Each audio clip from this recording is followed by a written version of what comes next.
جس لمحے میں درخت سے گرا اسی لمحے سڑک پر ایک ٹرک گزر رہا تھا جس پر دوسرے سامان کے علاوہ فوم کے گدے بھی لدے ہوئے تھے۔ میں اسی پر گر کر ایک بار کی زور سے اچھلا، پھر واپس اسی پر گر پڑا۔ ٹرک کی رفتار تیز نہیں تھی، ورنہ کچھ پیچھے گرتا تو ہڈیاں چرمرا کر رہ جاتی۔ گرتے ہی میں نے دم ساتھ لیا۔ عقب میں اس بنگلے سے کئی آدمی شور مچاتے ہوئے نکلے اور بڑی شد و مت سے مجھے تلاش کرنے لگے، مگر میں سڑک پر گرا ہوتا تو ان کے ہاتھ آتا۔ میں تو اس وقت ٹرک میں اطمینان سے لیٹا کسی نامعلوم منزل کی طرف سفر کر رہا تھا اور وہ مجھے اب نہیں پا سکتے تھے۔ جب حواس قدرے بحال ہوئے تو میں نے ٹرک میں لدی ہوئی چیزوں کا جائزہ لیا۔ ایک double bed dressing table, dining table اور ایک صوفہ سیٹ تھا۔ تمام چیزیں نہیں تھیں۔ پھر کچھ ایسا سامان بھی تھا جس سے اندازہ لگایا جا سکتا تھا کہ کسی کے سیرے کے پھول کھلنے والے ہیں اور یہ سامان اسے نئی زندگی شروع کرنے کے لیے دیا جا رہا تھا۔ میں نے اپنے کپڑوں کی گٹھری کھولی اور بنیان پہن کر اوپر سے قمیص بھی پہن لی۔ جب میں اس جگہ سے کافی دور نکل آیا تو جی چاہا کہ ڈرائیور کو متوجہ کر کے ٹرک رکواؤں اور پھر مختصراً اسے اپنی دردناک کہانی سنا کر معذرت کر لوں، مگر اس وقت میری حیرت کی انتہا نہ رہی جب میں نے ٹرک کو اس علاقے کی طرف رواں دواں دیکھا جہاں میں رہتا تھا۔ پھر اس وقت میری حیرت دو چند ہو گئی جب میں نے ٹرک اپنے محلے کی گلی میں مڑتے دیکھا۔ میں سر اٹھا کر ہونقوں کی طرح محلے والوں کو دیکھ رہا تھا۔ ٹرک جا کر مشکور صاحب کے دروازے پر رک گیا۔ وہی مشکور صاحب جن کی دختر بداختر بانوں کے سلسلے میں کافی بدنام ہو چکا تھا۔ ڈرائیور نے اتر کر دروازے پر دستک دی۔ مشکور صاحب فوراً باہر نکل آئے۔ ٹرک والے نے اپنی جیب سے ایک رسید نکال کر انہیں تھپائی اور گونجدار آواز میں بولا، اپنا سامان اترواؤ صاحب، ہمارے کو جلدی ہے۔ میں افراتفری کے عالم میں ٹرک سے اترا تو مشکور صاحب سامان اتروانے کے لیے ٹرک کے عقبی حصے کی طرف آ چکے تھے۔ انہوں نے چونک کر میری طرف دیکھا، پھر ٹرک کے سامان کی طرف، اور اس کے بعد حیرت سے بولے، آپ بھی اس سامان کے ساتھ شامل ہیں؟ میں بولنے کی کوشش میں حق لا کر رہ گیا، مگر اس کے لیے آپ کو باقاعدہ لنگوٹ باندھنا چاہیے۔ ایسے موقعوں پر کپڑے پھرتی میں حارج ہو جاتے ہیں اور داؤ پیچ لگانے میں دقت ہوتی ہے۔ جمعے کی شام کو آپ ٹیلی ویژن پر ریسلنگ کا پروگرام تو دیکھتے ہی ہوں گے، بس کچھ ایسا ہی رنگ و روپ اختیار کرنے کی ضرورت ہے۔ آپ کی حالت کیلے کے چھل کے پاؤں تلے آ گیا تھا۔ میں نے بوکھلا کر وضاحت پیش کرنا چاہی۔ اچھا، انہوں نے ہمدردی سے سر ہلایا، تو وہ ٹرک والا بکواس کر رہا ہوگا۔ کہنے لگا، شہباز قلندر روڈ پر جو اکھاڑا ہے وہاں ٹرک کی رفتار کم ہوئی تو آپ درخت سے کود کر ٹرک میں آ گئے۔ خیر چھوڑیے اس موضوع کو، چائے پیجیے، انہوں نے ملازم کی آمد پر کہا جو چائے کے ساتھ لوازمات بھی لے کر آیا تھا۔ رستم سے زور آزمائی اور اپنی ٹھکائی کے بعد بھوک کھل گئی تھی۔ میں نے بسم اللہ کہہ کر کریم رول کی طرف ہاتھ بڑھایا۔ ابھی اسے اٹھا کر ہونٹ سے لگائی تھا کہ انہوں نے سرگوشی کے لہجے میں پوچھا، یہ بتائیے بانو بٹیا آپ کو کیسی لگتی ہیں؟ ہیں؟ آواز بمشکل میرے حلق سے ہو کر کریم سمیت رول سے نکلی اور اڑتی ہوئی مشکور صاحب کے چہرے پر پڑی۔ وہ اچھل کر صوفے کی پوش سے جا لگے۔ میں نے سانس روک لی، لیکن یہ دیکھ کر ششدر رہ گیا کہ انہوں نے اس بےہودگی کا برا نہیں مانا۔ انہوں نے رومال نکال کر چہرہ صاف کیا اور میری طرح مستفسرانہ نگاہ سے دیکھنے لگے۔ میرے جسم میں ہلکی سی سنسنی دوڑ گئی۔ ضرور کوئی خاص معاملہ تھا، ورنہ وہ اتنی جلدی اپنا ٹریک نہ تبدیل کرتے اور رموز پہلوانی سے اچانک بانو بٹیا پر نہ آ جاتے۔ ہاں اچھی ہوگی، میرا مطلب ہے اچھی خاصی ہے، مگر میں نے جملہ ادھورا چھوڑ دیا۔ مگر انہوں نے وضاحت چاہی۔ اس نے جمیل کے ساتھ بھاگ کر اور مجھے اس معاملے میں ملوث کر کے اچھا نہیں کیا۔ جو ہو گیا اس پر خاک ڈالیے، انہوں نے گلوگیر آواز میں کہا۔ اس وقت تو میری عزت آپ کے ہاتھ میں ہے۔ میرے ہاتھ میں؟ آپ کی عزت؟ میرے ہاتھ میں تو کریم رول، میرا مطلب ہے صرف رول ہے۔ خاصی شگفتہ طبیعت پائی ہے آپ نے، وہ نثار ہو جانے والے لہجے میں بولے۔ میں نے سوچا ہے کہ بانو آپ کے ساتھ خوش رہے گی۔ کیوں؟ آپ نے یہ کیسے سوچ لیا؟ میری آواز حلق میں پھنسنے لگی۔ اس لیے کہ اس بدبخت نے انکار کر دیا ہے۔ کس نے؟ کس چیز سے؟ میں نے بوکھلا کر پوچھا۔ جمیل اصغر نے، شادی سے، انہوں نے پہلیاں بجھوانے کے بعد وضاحت کی۔ میں نے سوچا تھا کہ پگڑی تو اچھل ہی گئی ہے، واویلا مچانے سے کیا فائدہ، چلو اس خاک کو مار کر سر میں ہی ڈال لوں، مگر انہوں نے گہری سانس لی اور سر کو جھکا لیا۔ اس ڈرامائی منظر میں انہوں نے ٹریجڈی کی مکسنگ شروع کر دی تو میرے جسم کی سنسناہٹ بڑھی اور ہاتھ میں خفیف سراشا پیدا ہوا۔ اس کا احساس یوں ہوا کہ پیالی نے پرچ پر جل ترنگ سا بجایا تھا۔ ان کی مگر مجھے اس وقت کسی مگر مچھ سے کم نہیں معلوم ہوئی تھی۔ ایسا مگر مچھ جو منہ موڑے میری طرف بڑھ رہا تھا اور مجھے نگلنے کے لیے بے تاب تھا۔ جب انہوں نے محسوس کیا کہ اپنی المناک داستان کی سوئی انہوں نے دانستہ جہاں اٹکائی ہے وہ بدستور وہیں اٹکی ہوئی ہے اور میں اسے آگے بڑھانے کے موڈ میں نہیں ہوں، تو انہوں نے ایک اور گہری سانس لی، پھر سوں سوں کر کے بولے، میں نے جمیل سے کہلوایا تھا کہ وہ باعزت طریقے پر 4 آدمیوں کو ساتھ لے آئے، میں بانو کو اس کے ساتھ رخصت کر دوں گا۔ اس نے حامی بھر لی تھی۔ میں نے بانو کو دینے کے لیے جہیز کا آرڈر بھی دے دیا، لیکن پھر نہ جانے کیا ہوا کہ اس کی طرف سے کوئی جواب نہیں آیا۔ میں نے معلوم کیا تو پتہ چلا کہ وہ 2 روز سے غائب ہے۔ اس لیے میں نے سوچا کہ آپ مگر میں پہلے حج کرنے جاؤں گا۔ نکاح حج اصغر سے کم نہیں ہوتا، انہوں نے دلیل دی۔ ویسے آپ بانو کو اپنے ساتھ حج کرانے جائیں گے تو مجھے کوئی اعتراض نہیں ہوگا۔ جی ہاں، یہ سعادت خوش نصیبوں ہی کو عطا ہوتی ہے۔ کریم رول بلکہ صرف رول تو میں کھا نہیں سکا، البتہ چائے کے لمبے لمبے گھونٹ لے کر میں نے خالی پیالی ٹرے میں رکھ دی۔ اس کے بعد میں کرسی سے اٹھ کر کھڑا ہوا۔ اس دوران میں وہ کیا کچھ کہتے رہے مجھے کچھ خبر نہیں۔ میں اسی ادھیڑ بن میں مبتلا تھا کہ کیا کیا جائے، کیونکہ دعوت نامے بھی تقسیم کیے جا چکے ہیں۔ ممکن تھا کہ میں گھبرا کر خودکشی کر لیتا، لیکن خدا بڑا زبردست ہے، اس نے جہیز کے ساتھ ابو میاں میرا مطلب ہے نوشا میاں کا بھی انتظام کر دیا۔ میں دروازے کی طرف چلنے لگا تو انہوں نے کہا، بس یہ بتا دیجئے کہ پرسوں بارات لے کر کس وقت آئیے گا؟ ہاں، ایک بات کا خیال رہے کہ زیادہ آدمی نہ ہو، بس آپ کی بھی عزت رہ جائے گی اور ہماری بھی۔ مگر آپ نے یہ کیسے سمجھ لیا کہ میں شادی پر تیار ہو گیا ہوں؟ میں نے روحان سا ہو کر کہا، تھوڑی دیر پہلے آپ نے اپنی پسندیدگی کا اظہار کیا تھا، انہوں نے دلیل دی۔ میں ایسے نوجوانوں کی قدر کرتا ہوں جو اس حد تک صاف گو ہوتے ہیں کہ میں بانو سے شادی کرنے کے لیے تیار نہیں ہوں، میں نے دروازے سے نکلتے ہوئے کہا۔ تو پھر اپنی اور میری عزت کا خیال کیجئے اور کہیں سے جمیل کو ڈھونڈ لائیے تاکہ میں بانو کے ہاتھ پیلے کر سکوں۔ میں نے اس دل شکستہ کے ہاتھ تھام لیے اور کہا، میں وعدہ کرتا ہوں، کوشش کروں گا کہ جمیل کو واپس لا سکوں، بس کانٹوں پر نہ گھسیٹیے، میں نے شرما کر کہا۔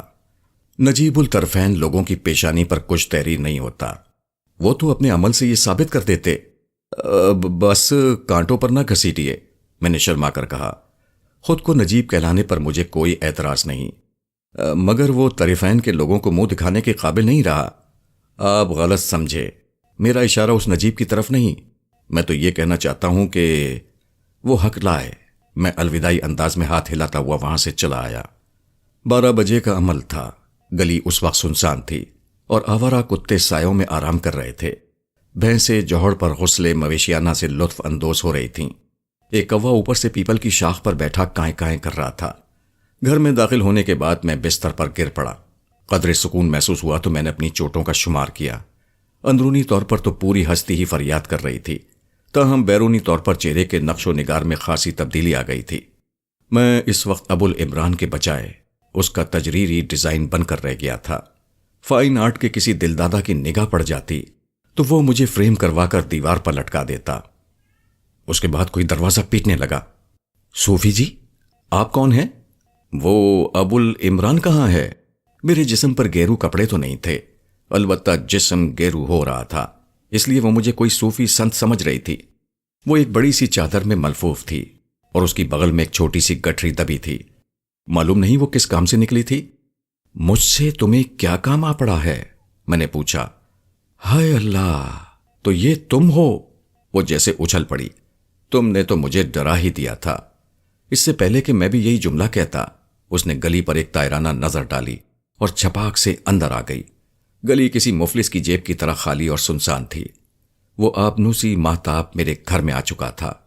اندر آ کر اس نے دروازہ بند کر دیا اور نہایت بے تکلفی سے بیڈ پر بیٹھ کر بولی، آؤ چلیں، اس سے اچھا موقع ہاتھ نہیں آئے گا۔ اچھا موقع؟ میں نے ہونقوں کی طرح دہرایا۔ وہ لڑکی میرے معیار حسن پر تو کیا کسی بھی معیار پر پوری نہیں اتری تھی۔ لمبی تاڑ سی، اسے دیکھ کر ایک تاریکی کی سارنگی کا تصور ابھرتا تھا۔ رنگے آبنوسی، ایسی آبنوسی جس پر پالش لگا کر چمکایا گیا ہو، اور نقوش کے بارے میں تو کچھ نہیں کہا جا سکتا تھا۔ اس لیے کہ نقوش کا تعین کرنا دشوار تھا۔ ناک کہاں سے شروع ہو کر کہاں ختم ہوئی، تھوڑی کس جگہ تھی اور دانت کہاں، کچھ پتہ ہی نہیں چلتا تھا۔ سب سے نمایاں اس کے کان تھے۔ ایسا معلوم ہوتا تھا جیسے کسی دھوبی نے انہیں اچھی طرح دھونے کے بعد کلف دیا ہو، اس کے بعد استری پھیر کر ہموار کیا ہو۔ ان پر پنکھ نما کانوں کو دیکھ کر یوں محسوس ہوتا جیسے کوئی چمگادڑ پھڑ پڑا رہی ہو۔ اس کی موجودگی میرے اضطراب میں اضافہ کر رہی تھی۔ جی چاہتا تھا کہ گھر پر اسے چھوڑ کر بھاگ نکلوں۔ کس بات کے لیے اچھا موقع ہے؟ میں نے بھررائی ہوئی آواز میں پوچھا۔ ابا کام پر گئے ہیں اور اماں سو رہی ہیں، اس نے سرگوشی میں کہا۔ اس کی آواز میں وسوسوں اور اندیشے کی جھلک تھی اور آنکھوں میں انجانا سا خوف تھا۔ تو پھر کیوں بھاگ رہی ہو؟ تم بھی جا کر سو جاؤ، میں نے کہا۔ میں تو تمہارے ساتھ جانے کے لیے آئی ہوں۔ کہاں؟ میں ہکلا کر رہ گیا۔ بانوں کی طرح میں بھی، اس نے گردن ہلا کر کہا۔ میں اپنے کپڑے لے کر آئی ہوں، زیور اماں نے سیف میں رکھا ہوا ہے، اس کی چابی نہیں مل رہی ہے۔ ہیں؟ میں نے بوکلا کر کہا۔ تو تم فرار ہونے کے ارادے سے آئی ہو؟ لیکن میں غائب نہیں ہونا چاہتا۔ اس کا سنگین خیال جان کر میرے رونگٹے کھڑے ہونے لگے۔ ابھی نہیں تو پھر کب؟ اس نے مایوسی سے پوچھا۔ دیکھو میں کہتی ہوں اس وقت اچھا موقع۔ کیسا موقع؟ میں نے آنکھیں نکالی۔ کیا بک رہی ہو؟ وہ میٹرک کے امتحان ہونے والے ہیں نا۔ تو پھر کیا امتحان تم کہیں اور سے دینا چاہتی ہو؟ مگر اس کے لیے فرار ہونے کی ضرورت کیا ہے؟ میں تمہیں ویسے ہی ٹنڈو والا یار پہنچا سکتا ہوں، میں نے کہا۔ تم سمجھتے کیوں نہیں؟ میں امتحان میں نہیں بیٹھنا چاہتی۔ کیوں؟ میں چونکا۔ الجبرا مجھے بہت پریشان کرتا ہے۔ معاملہ پھر الجھنے لگا۔ سمجھ میں نہیں آیا کہ زیتون مجھ سے کیا چاہتی ہے۔ تو کیا میں تمہیں الجبرا پڑھاؤں؟ میں نے جھنجھلا کر کہا۔ اسی الجبرے کی وجہ سے تو میں کئی بار فیل ہوتے ہوتے بچا ہوں۔ میرے خیال میں وہ کورس میں رکھا ہی اس لیے جاتا ہے کہ طالب علموں کو فیل کیا جا سکے۔ میں لا اور ماں کے جھگڑے میں نہیں پڑنا چاہتی اور تمہارے ساتھ رہنا چاہتی ہوں، اس نے آنکھوں کو نشیلا بناتے ہوئے مجھ سے کہا۔ گویا امتحان میں بیٹھنا تو درکنار، تم گھر میں بھی نہیں بیٹھنا چاہتی، میں نے بوکھلا کر کہا۔ الجبرے کی خوف سے فرار ہو کر ایک نیا گھر بسانا چاہتی ہو؟ ہاں، اس نے جذباتی لہجے میں کہا۔ مگر اس سلسلے میں میرا امتحان کیوں لے رہی ہو؟ میرا الجبرا اور جیومیٹری تو پہلے ہی کمزور ہے۔ تو پھر کس کا امتحان لوں؟ اس نے بھویں چڑھا کر پوچھا۔ عبد الودود تو شادی شدہ ہے، 6 بچوں کا باپ ہے۔ عبد الودود؟ میں نے چونک کر کہا۔ وہ اس قصے میں کہاں سے آ ٹپکا؟ پرسوں جب میں اسکول جا رہی تھی تو اس نے بس اسٹاپ پر الائچی والے پان کے ساتھ ایک خط دیا تھا، اس نے انکشاف کیا۔ مجھے اپنے پیروں تلے سے زمین کھسکتی ہوئی معلوم ہوئی۔ میں تو اصلاح معاشرہ کے چکر میں لگا ہوا تھا اور عبد الودود جیسے راسپوتین دنیا کو چپٹا کرنے کی فکر میں تھے۔ شاید بانوں کی طرف سے مایوس ہونے کے بعد اس نے زیتون پر جال پھینکا تھا۔ کیا لکھا ہے اس چمگادڑ کے بچے نے؟ میں نے غصے سے پوچھا۔ یہی کہ میں کب تک چلمن سے لگی بیٹھی رہوں گی، مجھ میں ہمت ہے تو میں زمانے سے بغاوت کر لوں، ورنہ ماں باپ جہاں کہتے ہیں شادی کر لوں وغیرہ۔ اسے یہ سب کچھ لکھتے ہوئے شرم نہیں آئی؟ میں نے پھنکارتے ہوئے کہا۔ محلے کی بیٹیوں پر ایسی نگاہ ڈالتا ہے اور انہیں بیوی بنانا چاہتا ہے، یہی کہنا چاہتے ہو نا؟ ہاں، میں نے شدت سے سر ہلایا۔ جب تم جیسے لوگ رسہ توڑاتے رہیں گے تو یہی ہوگا، اس نے جلدی سے کہا۔ وی سی آر، ٹیلی ویژن، سری دیوی کی فلمیں اور شمع دہلی تم بند نہیں کروا سکتے۔ عبد الودود جیسے لوگوں پر قابو نہیں پاتے اور موقع پر پیچھے ہٹ جاتے ہو۔ عبد الودود، میں نے پھنکار کر کہا۔ اس سے تو میں اچھی طرح سے نمٹ لوں گا۔ اس نے لکھا ہے کہ الگ گھر لے کر دے گا۔ میں خود نہیں چاہتی، کیونکہ وہ پان بہت کھاتا ہے۔ مجھے جگالی کرنے والے مرد بالکل پسند نہیں ہیں۔ خیر یہ تو اچھی بات ہے، میں نے اطمینان کا سانس لیا۔ مگر میں فرار ہونے کے موڈ میں نہیں ہوں۔ ویسے بھی تمہیں الجبرا کے ڈر سے گھر نہیں چھوڑنا چاہیے۔ میں شام کو قاضی صاحب سے بات کر لوں گا۔ تمہاری باتیں سمجھ میں نہیں آتی، اس نے الجھن سے کہا۔ کبھی کہتے ہو فرار نہیں ہونا چاہتے اور کبھی کہتے ہو قاضی صاحب سے بات کروں گا۔ قاضی سے مراد نکاح پڑھانے والے قاضی نہیں، تمہارے والد صاحب رعایت اللہ سے ہے۔ ان سے کیا کہو گے؟ اس نے دہشت زدہ ہو کر پوچھا۔ یہی کہ تمہارے لیے کسی ٹیوٹر کا بندوبست کریں یا امتحان میں نہ بٹھائیں، کیونکہ تمہارا الجبرا بہت کمزور ہے۔ تو پھر میں جاؤں؟ اس نے مایوسی سے پوچھا۔ ہاں، فرار ہونے کے لیے وقت سازگار نہیں ہے، سیاسی حالات بہت خراب ہو رہے ہیں۔ میں نے اس کا ہاتھ تھپ تھپا کر کہا۔ وہ جیسے آئی تھی ویسے ہی چلی گئی۔ شکر ہے کہ گلی اس وقت بھی سنسان تھی اور اس کی اماں بدستور سو رہی تھی۔ میں نے حسرت سے سوچا، کاش لڑکیوں کی مائیں اتنی گہری نیند نہ سویا کریں، اور اگر سوئیں تو ایک آنکھ کھلی رکھا کریں۔ اس کے رخصت ہوتے ہی میں نے بستر میں چھلانگ لگا دی۔ اعصاب کو قدرے سکون نصیب ہوا تو نیند کی دیوی نے حملہ کر دیا۔ میرے پپوٹے بھاری ہوتے چلے گئے۔ غنودگی کے عالم میں مجھے ریشما دکھائی تھی، جگا کی بہن ریشما۔ پھر یادوں کے کنول کھیلتے چلے گئے اور میں جیسے کسی جہان ہفت رنگ میں پہنچ گیا۔ ہر چیز واضح تھی، دھواں دھواں سی۔ طلسم کے پردے میں لپٹی ہوئی وہ پھولوں سے اٹکلیاں کرتی ہوئی بھاگ رہی تھی اور میں اس کا تعاقب کر رہا تھا۔ راہ میں رنگ برنگی تتلیاں، جل ترنگ آبشار اور نظارہ ہائے دل فریب تھے۔ پھر جگا اور اس کے اکھاڑوں کے پہلوانوں کی آمد پر سب کچھ درم برم ہو گیا۔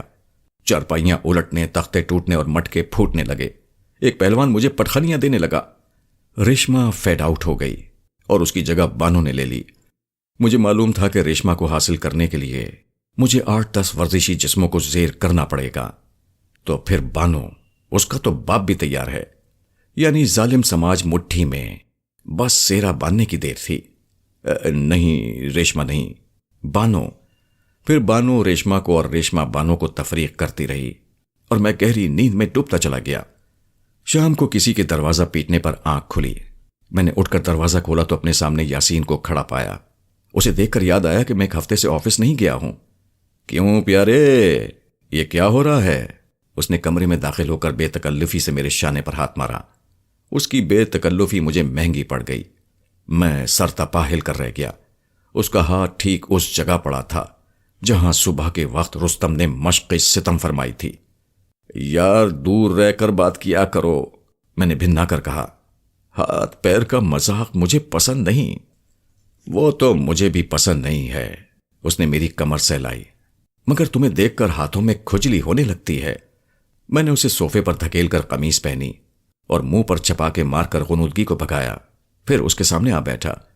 تو تم شوکاز نوٹس ملنے کے بعد سے اب تک آفس کیوں نہیں آئے ابو الہول؟ اس نے استفسار کیا۔ بس مقدر کا کھیل، زمانے کی گردش، میں نے گہری سانس لے کر کہا۔ حقیقت کا اظہار میں اس کے سامنے نہیں کر سکتا تھا۔ میں دوائے غیاب کے چکر میں پڑھ کر گھن چکر بن چکا ہوں۔ یار میں تم میں کئی تبدیلیاں دیکھ رہا ہوں، اس نے متاثر ہونے والے انداز میں کہا۔ پہلے تم پر دیانت و صداقت کا جملہ ہوا، پھر درویشوں کا کاسا لیسی اور اس کے بعد قوالی۔ قوالی؟ کیا مطلب؟ میں چونکا۔ میری بینائی میں اتنا فطور نہیں ہے کہ میں تمہیں پہچان بھی نہ سکوں۔ گزشتہ رات 3 گاؤں تکیوں سے ٹیک لگائے قوالی کون کرا رہا تھا؟ میری تو سٹی گم ہو گئی۔ اس ظالم نے مجھے اس قلندر میں دیکھ لیا تو پھر میری خیر نہیں۔ اسے کوئی بات معلوم ہونا روزنم چاہے ابلیس میں شائع ہونے کے مترادف تھا۔ اگر اس نے آفس میں سب کو سنا نہیں دیا ہوگا تو اگلے روز سنا دے گا، پھر بات شہر میں پھیل جائے گی۔ اس سلسلے میں اس کی خوشامد کرنا بھی مناسب نہیں تھا، کیونکہ وہ مزید پھیل جاتا۔ مرد ناداں پر کلام نرم و نازک بے اثر۔ کیسی قوالی؟ کیا بک رہے ہو؟ میں نے تھوڑی سی مزاحمت اختیار کی۔ تم شاید بھول گئے کہ شامیانہ میرے گھر کے سامنے ہی لگا تھا۔ مجھے بھی قوالی سے ہلکا سا شغف ہے، اس لیے میں بھی پہنچ گیا، مگر تمہارے برابر میں سلطان احمد کو بیٹھا دیکھ کر جان چل گئی۔ تم معلوم نہیں کیا بکواس کیے جا رہے ہو، میں نے منہ بنا کر کہا۔ زیادہ بک بک کی تو اٹھا کر باہر پھینک دوں گا۔ تم میری آنکھوں میں دھول جھونک سکتے ہو، مگر سپرنٹینڈنٹ اشتیاق صاحب سے کیا کہو گے؟ دیانتداری کا ڈھول پیٹ کر تو تم نے انہیں شوکاس نوٹس دلوایا، پھر اپنے ایک بدنام پولیس افسر سے محبت کی پینگے بڑھانے لگے۔ سچ کہو تم اس کے شانے سے سر ٹکائے نہیں جھوم رہے تھے۔ مگر سپر صاحب کو کیسے پتا چل گیا؟ میں نے بدحواس ہو کر پوچھا، پھر چاپلوسانہ انداز میں اس کا شانہ دبانے لگا۔ یار یہ کیا گڑبڑ ہو گئی؟ میں ان کے ایک ذاتی کام سے آفس میں ٹھہر گیا تھا۔ رات ہو گئی تو وہ مجھے اپنی کار میں گھر چھوڑنے آئے تھے۔ قوالی جیسی لغویت سے انہیں دلچسپی نہیں ہے۔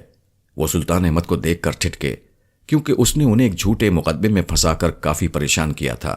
پھر تمہیں اس کے برابر بیٹھا دیکھ کر ان کے تن بدن میں آگ لگ گئی۔ وہ بے قابو سے ہو گئے، کیونکہ 2 روز پہلے دیر سے آنے پر تم نے انہیں اے سی صاحب کے سامنے ذلیل کرایا تھا، اس نے وضاحت کی۔ اب بولو کیا کہتے ہو ابو الہول؟ ایک اور شوکاس نوٹس، میں نے ٹھنڈی سانس لے کر کہا۔ اور سناؤ خرچہ پانی کیسے چل رہا ہے؟ اس نے نہایت بے تکلفی سے میرے سگریٹ کا پیکٹ کھولتے ہوئے کہا۔ اس مہینے کی تنخواہ تو تم نے ابھی لی نہیں ہے؟ بس اوپر والا پورا کرتا ہے۔ اوہ، یعنی کہ درویشی والا سائیڈ بزنس چل پڑا؟ اس نے بائیں آنکھ دبا کر سرگوشی میں کہا۔ سنا ہے اس میں لڑکیاں وغیرہ بھی بہت ملتی ہیں۔ سچ بتا یار، صوفی بننے کے لیے کیا کرنا پڑتا ہے؟ سب سے پہلے کسی رستم سے مقابلہ کرنا پڑتا ہے، میں نے اپنے جسم کے متاثرہ علاقوں پر ہاتھ رکھ کر کرراتے ہوئے کہا۔ اس کے بعد نیم کے درخت سے چھلانگ لگانا پڑتی ہے۔ معلوم نہیں تم کیا کہہ رہے ہو، اس نے منہ بنایا۔ میں سوچ رہا تھا کہ آمدنی اچھی ہوتی ہو تو میں ایک جوڑا گیرو رنگ کا کروا لوں۔ بک بک نہ کرو اور کسی اچھے سے ہوٹل میں چل کر چائے پلاؤ، میں نے اس کی کمر پر ایک ہاتھ رسید کرتے ہوئے کہا۔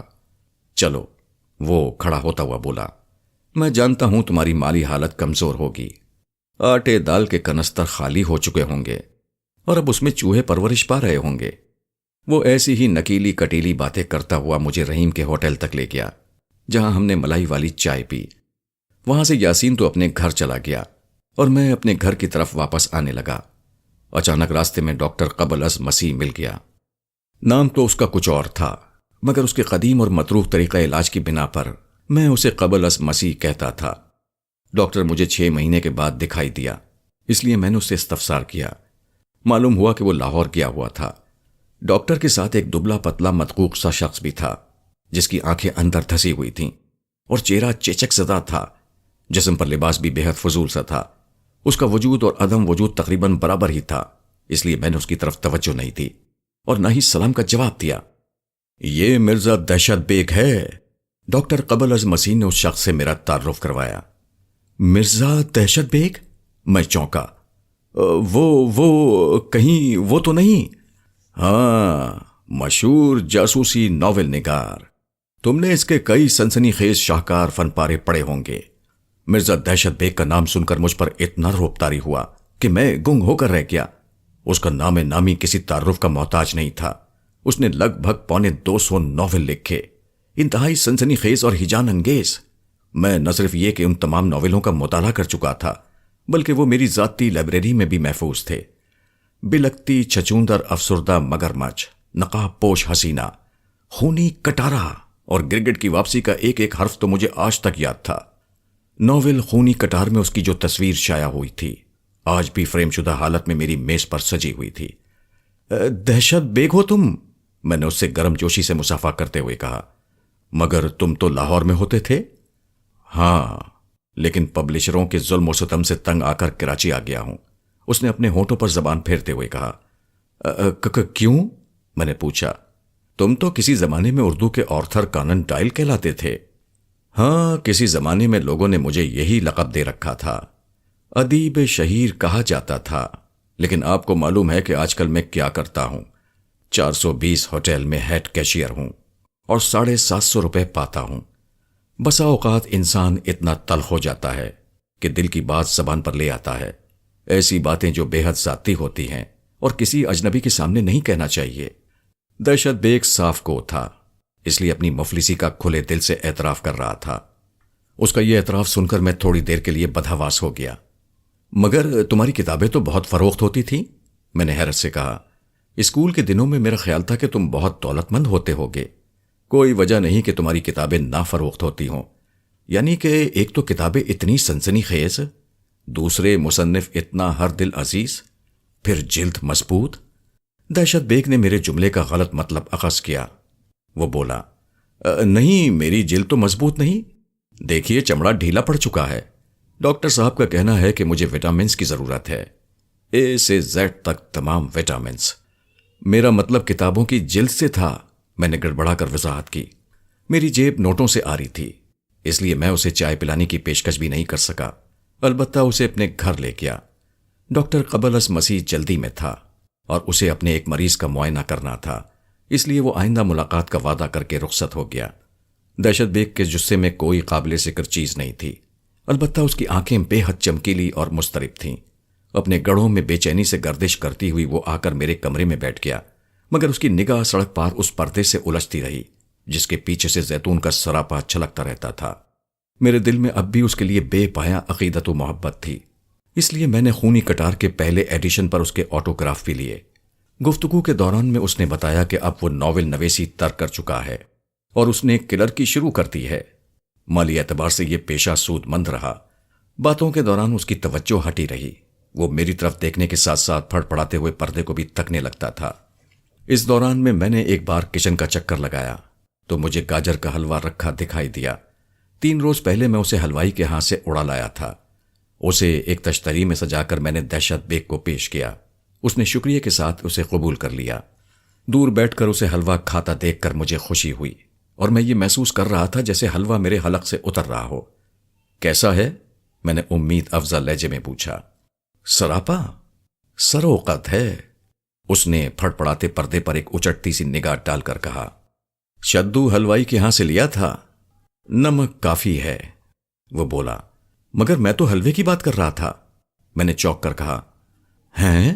وہ بھی چونکا۔ پردہ نہ ہوتا تو اچھا تھا۔ وہ ناول نویسی کے قصے سناتا رہا۔ کافی دیر بعد رخصت ہوا۔ میں نے اس ملاقات کو یادگار اور انمنٹ بنانے کے لیے اسے اپنی ایک ٹائی اور جرابوں کی ایک جوڑی تحفے میں دی۔ سورج غروب ہوا تو مجھ پر پھر وہی جنون طاری ہو گیا۔ اس بار میں دوائے غیاب میں ایسی تبدیلی کرنا چاہتا تھا کہ اسے استعمال کر کے اپنی مرضی سے غائب ہو سکوں اور اپنی مرضی سے ظاہر ہو جاؤں۔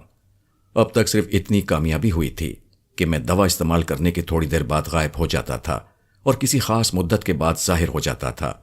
آدھی رات تک میں دوائے اجزا کو اسی کتاب کے اندراج کے مطابق ایک پیالے میں ڈال کر الٹتا پلٹتا رہا۔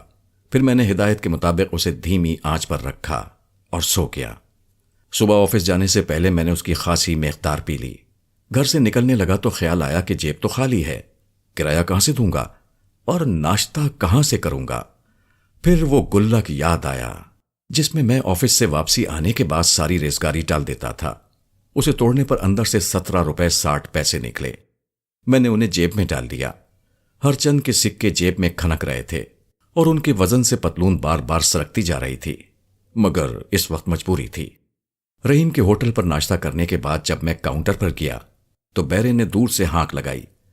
نیلی قمیض والے بابو سے 7 روپیہ 30 پیسہ لو، اس کے بعد 60 پیسہ، پھر 15 روپیہ 20 پیسہ۔ میں نے جیب میں ہاتھ ڈال کر ریزگاری نکالی اور کاؤنٹر پر رکھ کر اسے گننے لگا۔ رحیم نے تھوڑی دیر تو صبر کیا، پھر جھنجھلا کر بولا، آج کل کیا کیا کرتے پھر رہے ہیں؟ کیا مطلب؟ میں نے حیرت سے پوچھا۔ اپنی سطح سے آپ کو اس حد تک گر جانا نہیں چاہیے۔ اس نے ریزگاری کی طرف اشارہ کیا۔ تم کہنا کیا چاہتے ہو؟ پہلے آپ کا نام بانو والے سلسلے میں لیا جا رہا تھا، پھر پرسوں آپ سلطان کے ساتھ قوالی کرتے دیکھے گئے، اور اب یہ کیا؟ گداگری، اس نے منہ بنا کر کہا۔ سچ کہتا ہوں آپ اپنے والدین کا نام خوب روشن کر رہے ہیں، ان کی روحیں قبروں میں تڑپ رہی ہوں گی۔ کیا بکتا ہے؟ میں غرایا۔ یہ تو میں نے گلک توڑ کر۔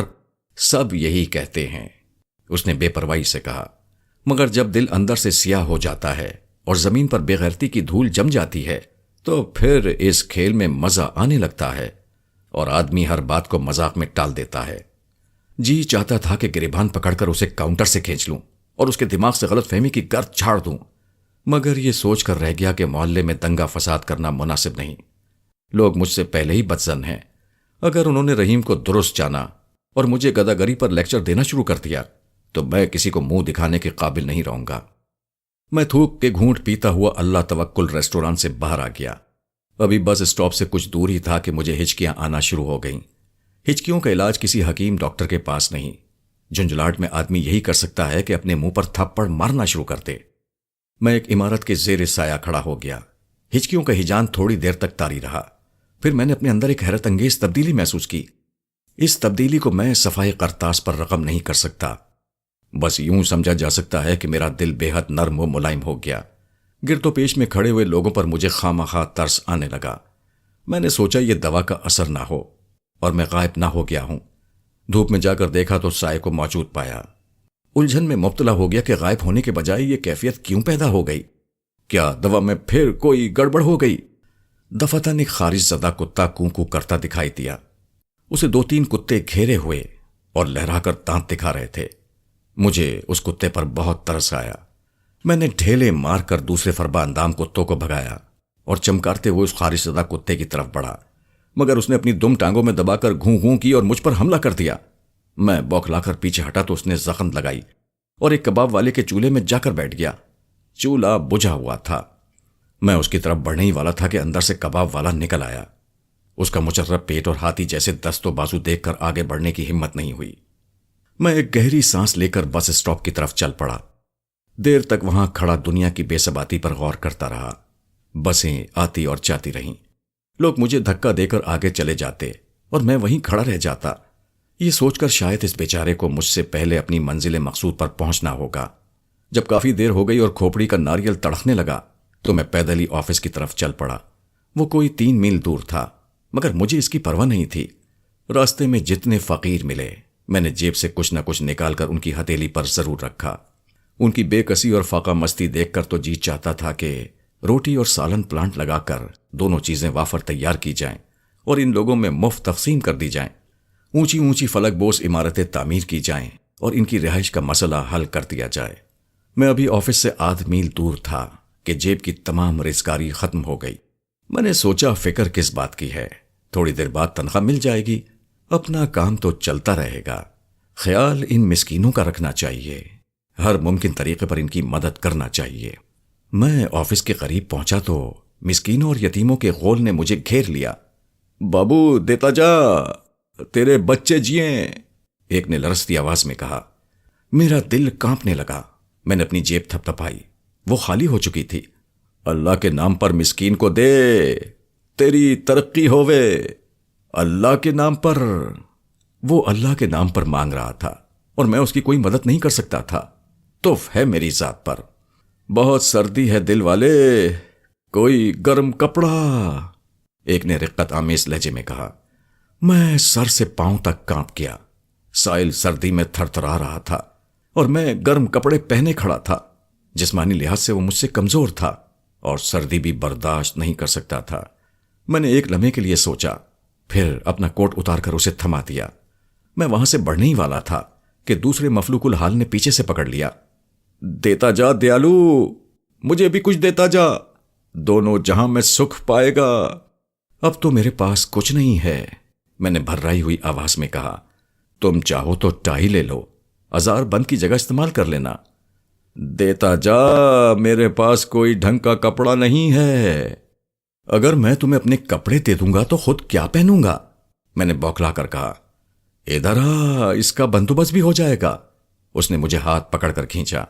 میں کسی معمول کی طرح اس کے ساتھ کھینچتا چلا گیا۔ پچھلی گلی میں اس کی کھولی تھی، اس میں داخل ہو کر اس نے چھپاک سے ایک گٹھڑی کھولی اور ایک پھولدار قمیص شلوار میری طرف پڑا تھی۔ میں نے ایک کونے میں جا کر اپنا لباس اتار دیا اور اسے پہن لیا۔ فقیر نے مجھے ہزاروں دعاؤں سے نوازا۔ میرا سینہ فخر سے بھر گیا۔ اس مسکین کے لیے میں نے کوئی کارنامہ سر انجام نہیں دیا تھا، مگر وہ اظہار تشکر کے طور پر بچھا جا رہا تھا۔ آفس میں داخل ہوا تو معلوم ہوا کہ سب لوگ آ چکے ہیں اور میں آدھا گھنٹہ لیٹ ہوں۔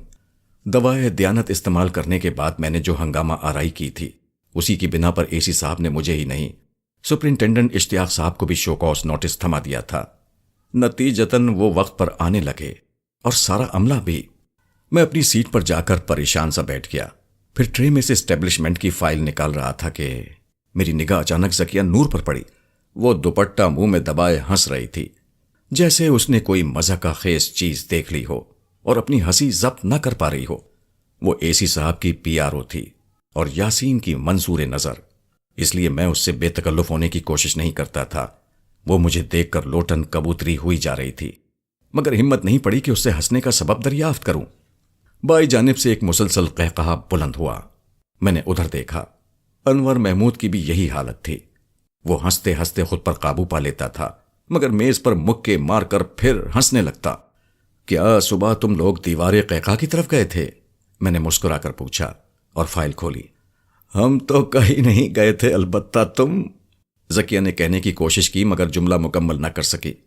پھر اس نے گہرا سانس لے کر کہا، تھوڑی دیر بعد دیوار گریا کی طرف دھکیل دیے جاؤ گے۔ کچھ بتاؤ تو صحیح، کیا معاملہ ہے؟ میں نے الجھتے ہوئے سوال کیا۔ سپرنٹینڈنٹ صاحب بتائیں گے، انور کمرے سے نکلتے ہوئے بولا۔ اس سے ہنسی ضبط نہیں کی جا رہی تھی۔ جب قہقہوں سے چھت اڑنے لگی اور آفس کا ماحول کانجی ہاؤس جیسا ہو گیا تو سپرنٹینڈنٹ صاحب اپنے کمرے سے نکل آئے۔ انہیں دیکھ کر انور محمود اپنی سیٹ پر واپس آ گیا اور ذکیہ نے بھی اپنی ہنسی میں بریک لگا لیے۔ وہ چند لمحوں تک اپنے کمرے کے دروازے پر کھڑے چاروں طرف دیکھتے رہے، جیسے اس طوفان بدتمیزی کا سبب جاننا چاہتے ہوں۔ پھر ان کی نگاہ مجھ پر پڑی۔ میں نے ان کے تیور بدلتے دیکھے۔ انہوں نے اپنے کمرے کی طرف مڑتے ہوئے قہر آلود لہجے میں کہا، اور تم میرے کمرے میں آؤ ابو العمران۔ ان کے انداز تخاطب پر میں سہم کر رہ گیا، کیونکہ وہ آج تک میرا صحیح نام نہیں لے سکے تھے۔ گویا اس وقت وہ ازحد غصے میں تھے اور ان کی ذہنی حالت ٹھیک نہیں تھی۔ میں ان کے کمرے میں داخل ہوا تو انہوں نے معمول کے مطابق بیٹھنے کے لیے نہیں کہا اور گھن گھرج انداز میں بولے، یہ کیا تماشا ہے؟ میں معافی چاہتا ہوں، میں ہکلایا۔ بس نہ ملنے کی وجہ سے دیر ہو گئی۔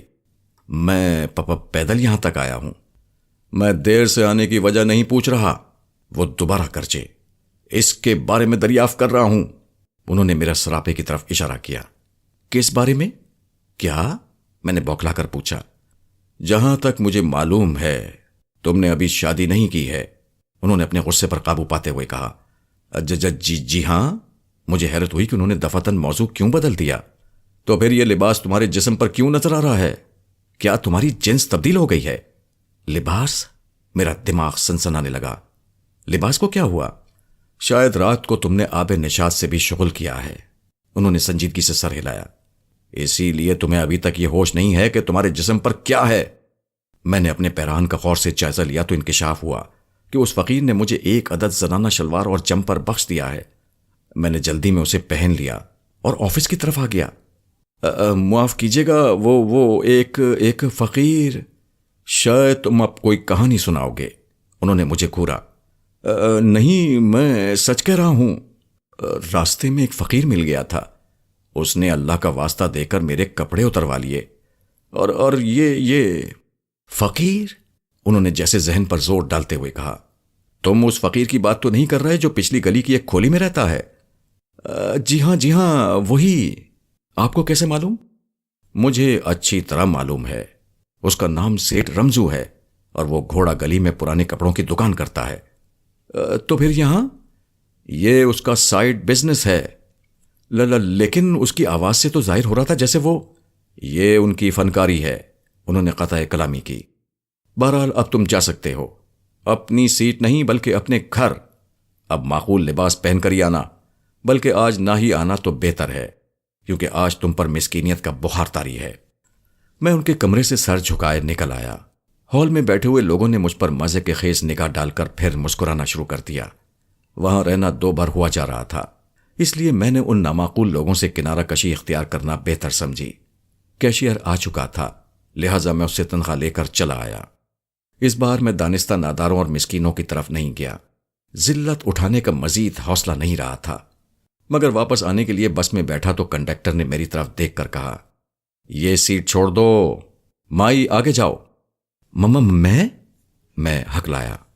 آواز مردانہ تھی، اس لیے کنڈکٹر نے آنکھیں پھاڑی۔ یہ تو وہ ہے، اللہ کی مار، ایک طالب علم نے شوخ لہجے میں کہا اور تالی بجا کر ناک پر انگلی رکھ لی۔ اگر تم غیر جانبدار ہو تو بیچ میں جا کر کھڑے ہو جاؤ، کنڈکٹر نے کہا۔ جالی کے قریب بس میں موجود رہنا اپنا مذاق اڑوانے کے مترادف تھا، اسی لیے میں اگلے سٹاپ پر اتر گیا۔ گھر اب زیادہ دور نہیں تھا۔ گھر پہنچ کر میں نے تالا کھولا اور اندر پہنچا تو محسوس ہوا کہ سامنے والا پردہ بری طرح سے پھٹ پڑا رہا تھا اور کوئی اس کے پیچھے مضطرب ہے۔ مجھے زیتون کا خیال آیا، پھر یہ سوچ کر ہنس پڑا کہ وہ مجھے عورت سمجھ رہی ہے۔ اچانک مجھے اشتیاق صاحب کا خیال آیا۔ انہوں نے کہا تھا کہ مجھ پر مسکینیت کا بخار طاری ہے۔ بخار؟ میں نے سوچا صبح میں دوائے غیاب پی کر نکلا تھا، غائب تو نہیں ہوا تھا۔ یقیناً فارمولے میں پھر کوئی گڑبڑ ہو گئی ہوگی، اسی لیے میں غائب ہونے کے بجائے مسکین اور رحم دل ہو گیا تھا۔ میں نے اٹھ کر دوا کا تریاق کیا۔ چند ہی لمحوں بعد اس کا حیرت انگیز اثر ہوا۔ دل پر جو رقت سی طاری تھی وہ دور ہو گئی اور میں نارمل ہوتا چلا گیا۔ خاص طور پر اس فقیر پر بہت غصہ آیا جس نے میرے کپڑے لے لیے تھے اور اس کے بدلے میں پرانا زنانہ لباس عطا کیا تھا۔ میں غصے میں کھولتا رہا اور بستر پر کروٹیں بدلتا رہا۔ اسی دوران خیال آیا کہ میری شامات اعمال میں اضافہ ہو چکا ہے۔ پہلے دوائے دلیری، پھر دوائے دیانت، اس کے بعد دوائے غیاب اور اب دوائے رحم دلی۔ خدا ہی بہتر جانتا ہے کہ میں اور کتنے تجربات کا نشانہ بننے والا تھا۔ بھوک نے جب معدہ کھولنا شروع کیا تو میں نے رحم کے اللہ توکل ریسٹورانٹ پر جا کر آلو گوشت زہر مار کیا۔ وہ بدبخت آلو پکانے کا اتنا شوقین تھا کہ مجھے آلو کھاتے کھاتے اس سے الرجی ہو گئی تھی۔ ڈر تھا کہ کہیں آلو فوبیا نہ ہو جائے۔ دوپہر کو جاتا تھا تو آلو گوبھی، آلو مٹر اور آلو پالک استقبال کرتے تھے۔ شام کو جاؤ تو آلو گوشت، آلو قیمہ اور آلو بینگن گلے پڑ جاتے تھے۔ میں نے رحیم سے شکایت کی کہ وہ ہر چیز میں آلو کیوں ڈال دیتا ہے۔ اس نے جواب دیا کہ غریب پرور سبزی ہے، تمام چیزوں کے ساتھ کنفیڈریشن بنا لیتی ہے، ہر موسم میں ہر جگہ دستیاب ہو جاتی ہے۔ اب تو چائے بھی اس کی زد میں ہے، لیجئے یہ پوٹیٹو چپس کا پیکٹ، شام کو چائے کے ساتھ ٹھونسیے گا۔ اللہ توکل ریسٹوران سے واپس آ رہا تھا کہ مجھے سلطان احمد کا خیال آیا۔ یہ صحیح ہے کہ ایک سے زائد موقع پر اس کی وجہ سے میری ترکت بن چکی تھی، مگر اس کے باوجود یہ اچھا نہیں معلوم ہوتا تھا کہ اسے گامی شاہ جیسے اوباشوں کے رحم و کرم پر چھوڑ دیا جائے۔ سلطان جیسا بھی تھا میرے حق میں بہتر تھا۔ اس نے دانستہ ایسی کوئی حرکت نہیں کی تھی جس سے مجھے نقصان پہنچے۔ پھر وہ قانون نافذ کرنے والے ادارے کا ایک سرگرم رکن تھا اور سماج دشمن عناصر کی سرکوبی کے لیے مستعد رہتا تھا۔ مجھے اس کی حوصلہ افزائی کرنا چاہیے تھی اور اسے مصیبت سے نکالنا چاہیے تھا۔ تو پھر اس کے لیے کیا کیا جائے؟ پولیس اسٹیشن چل کر وہاں سے پولیس کا ایک جتھا لے کر اس عمارت پر دھاوا بول دیا جائے جہاں گامے شاہ نے اپنا ٹھکانہ بنا رکھا ہے، یا میں اکیلا ہی اس کی کچھار میں گھس پڑوں۔ پولیس کی گارڈ لے جانے کی صورت میں یہ اندیشہ تھا کہ گامے شاہ اور اس کے ساتھی ہوشیار نہ ہو جائیں، جبکہ میرے تنہا جانے میں کوئی حرج نہیں تھا۔ میں ان کے گرگے رستم سے دہشت زدہ ہو کر فرار ہوا تھا۔ وہ مجھے خاطر میں کیوں لاتے؟ میں نے گامے شاہ کے ٹھکانے پر تنہا جانے کا فیصلہ کر لیا۔ دوائے غیاب مجھے بار بار دھوکہ دے جاتی تھی، مگر اس کے باوجود میں اس کا سہارا لینے کے لیے مجبور تھا۔ میں نے سوچا اسے استعمال کرنے کے بجائے جیب میں رکھنا مناسب رہے گا۔ البتہ اگر میں دوائے بہادری کا ایک ڈوز لے لوں تو کام بن سکتا ہے۔ پھر رستم کو کسی بہانے سے دوائے بزدلی پلا دوں گا۔ میں نے دوائے بہادر کا ایک ڈوز لے کر دوائے غیاب اور دوائے بزدلی کی شیشیاں جیب میں رکھ لیں اور گامے شاہ کے ٹھکانے کی طرف چل پڑا۔ مجھے اچھی طرح یاد تھا کہ اس کا ٹھکانہ قلندر روڈ کے شمال میں ہے۔ میں نے شہر کے اس حصے کے لیے بس میں سفر کرنا مناسب سمجھا۔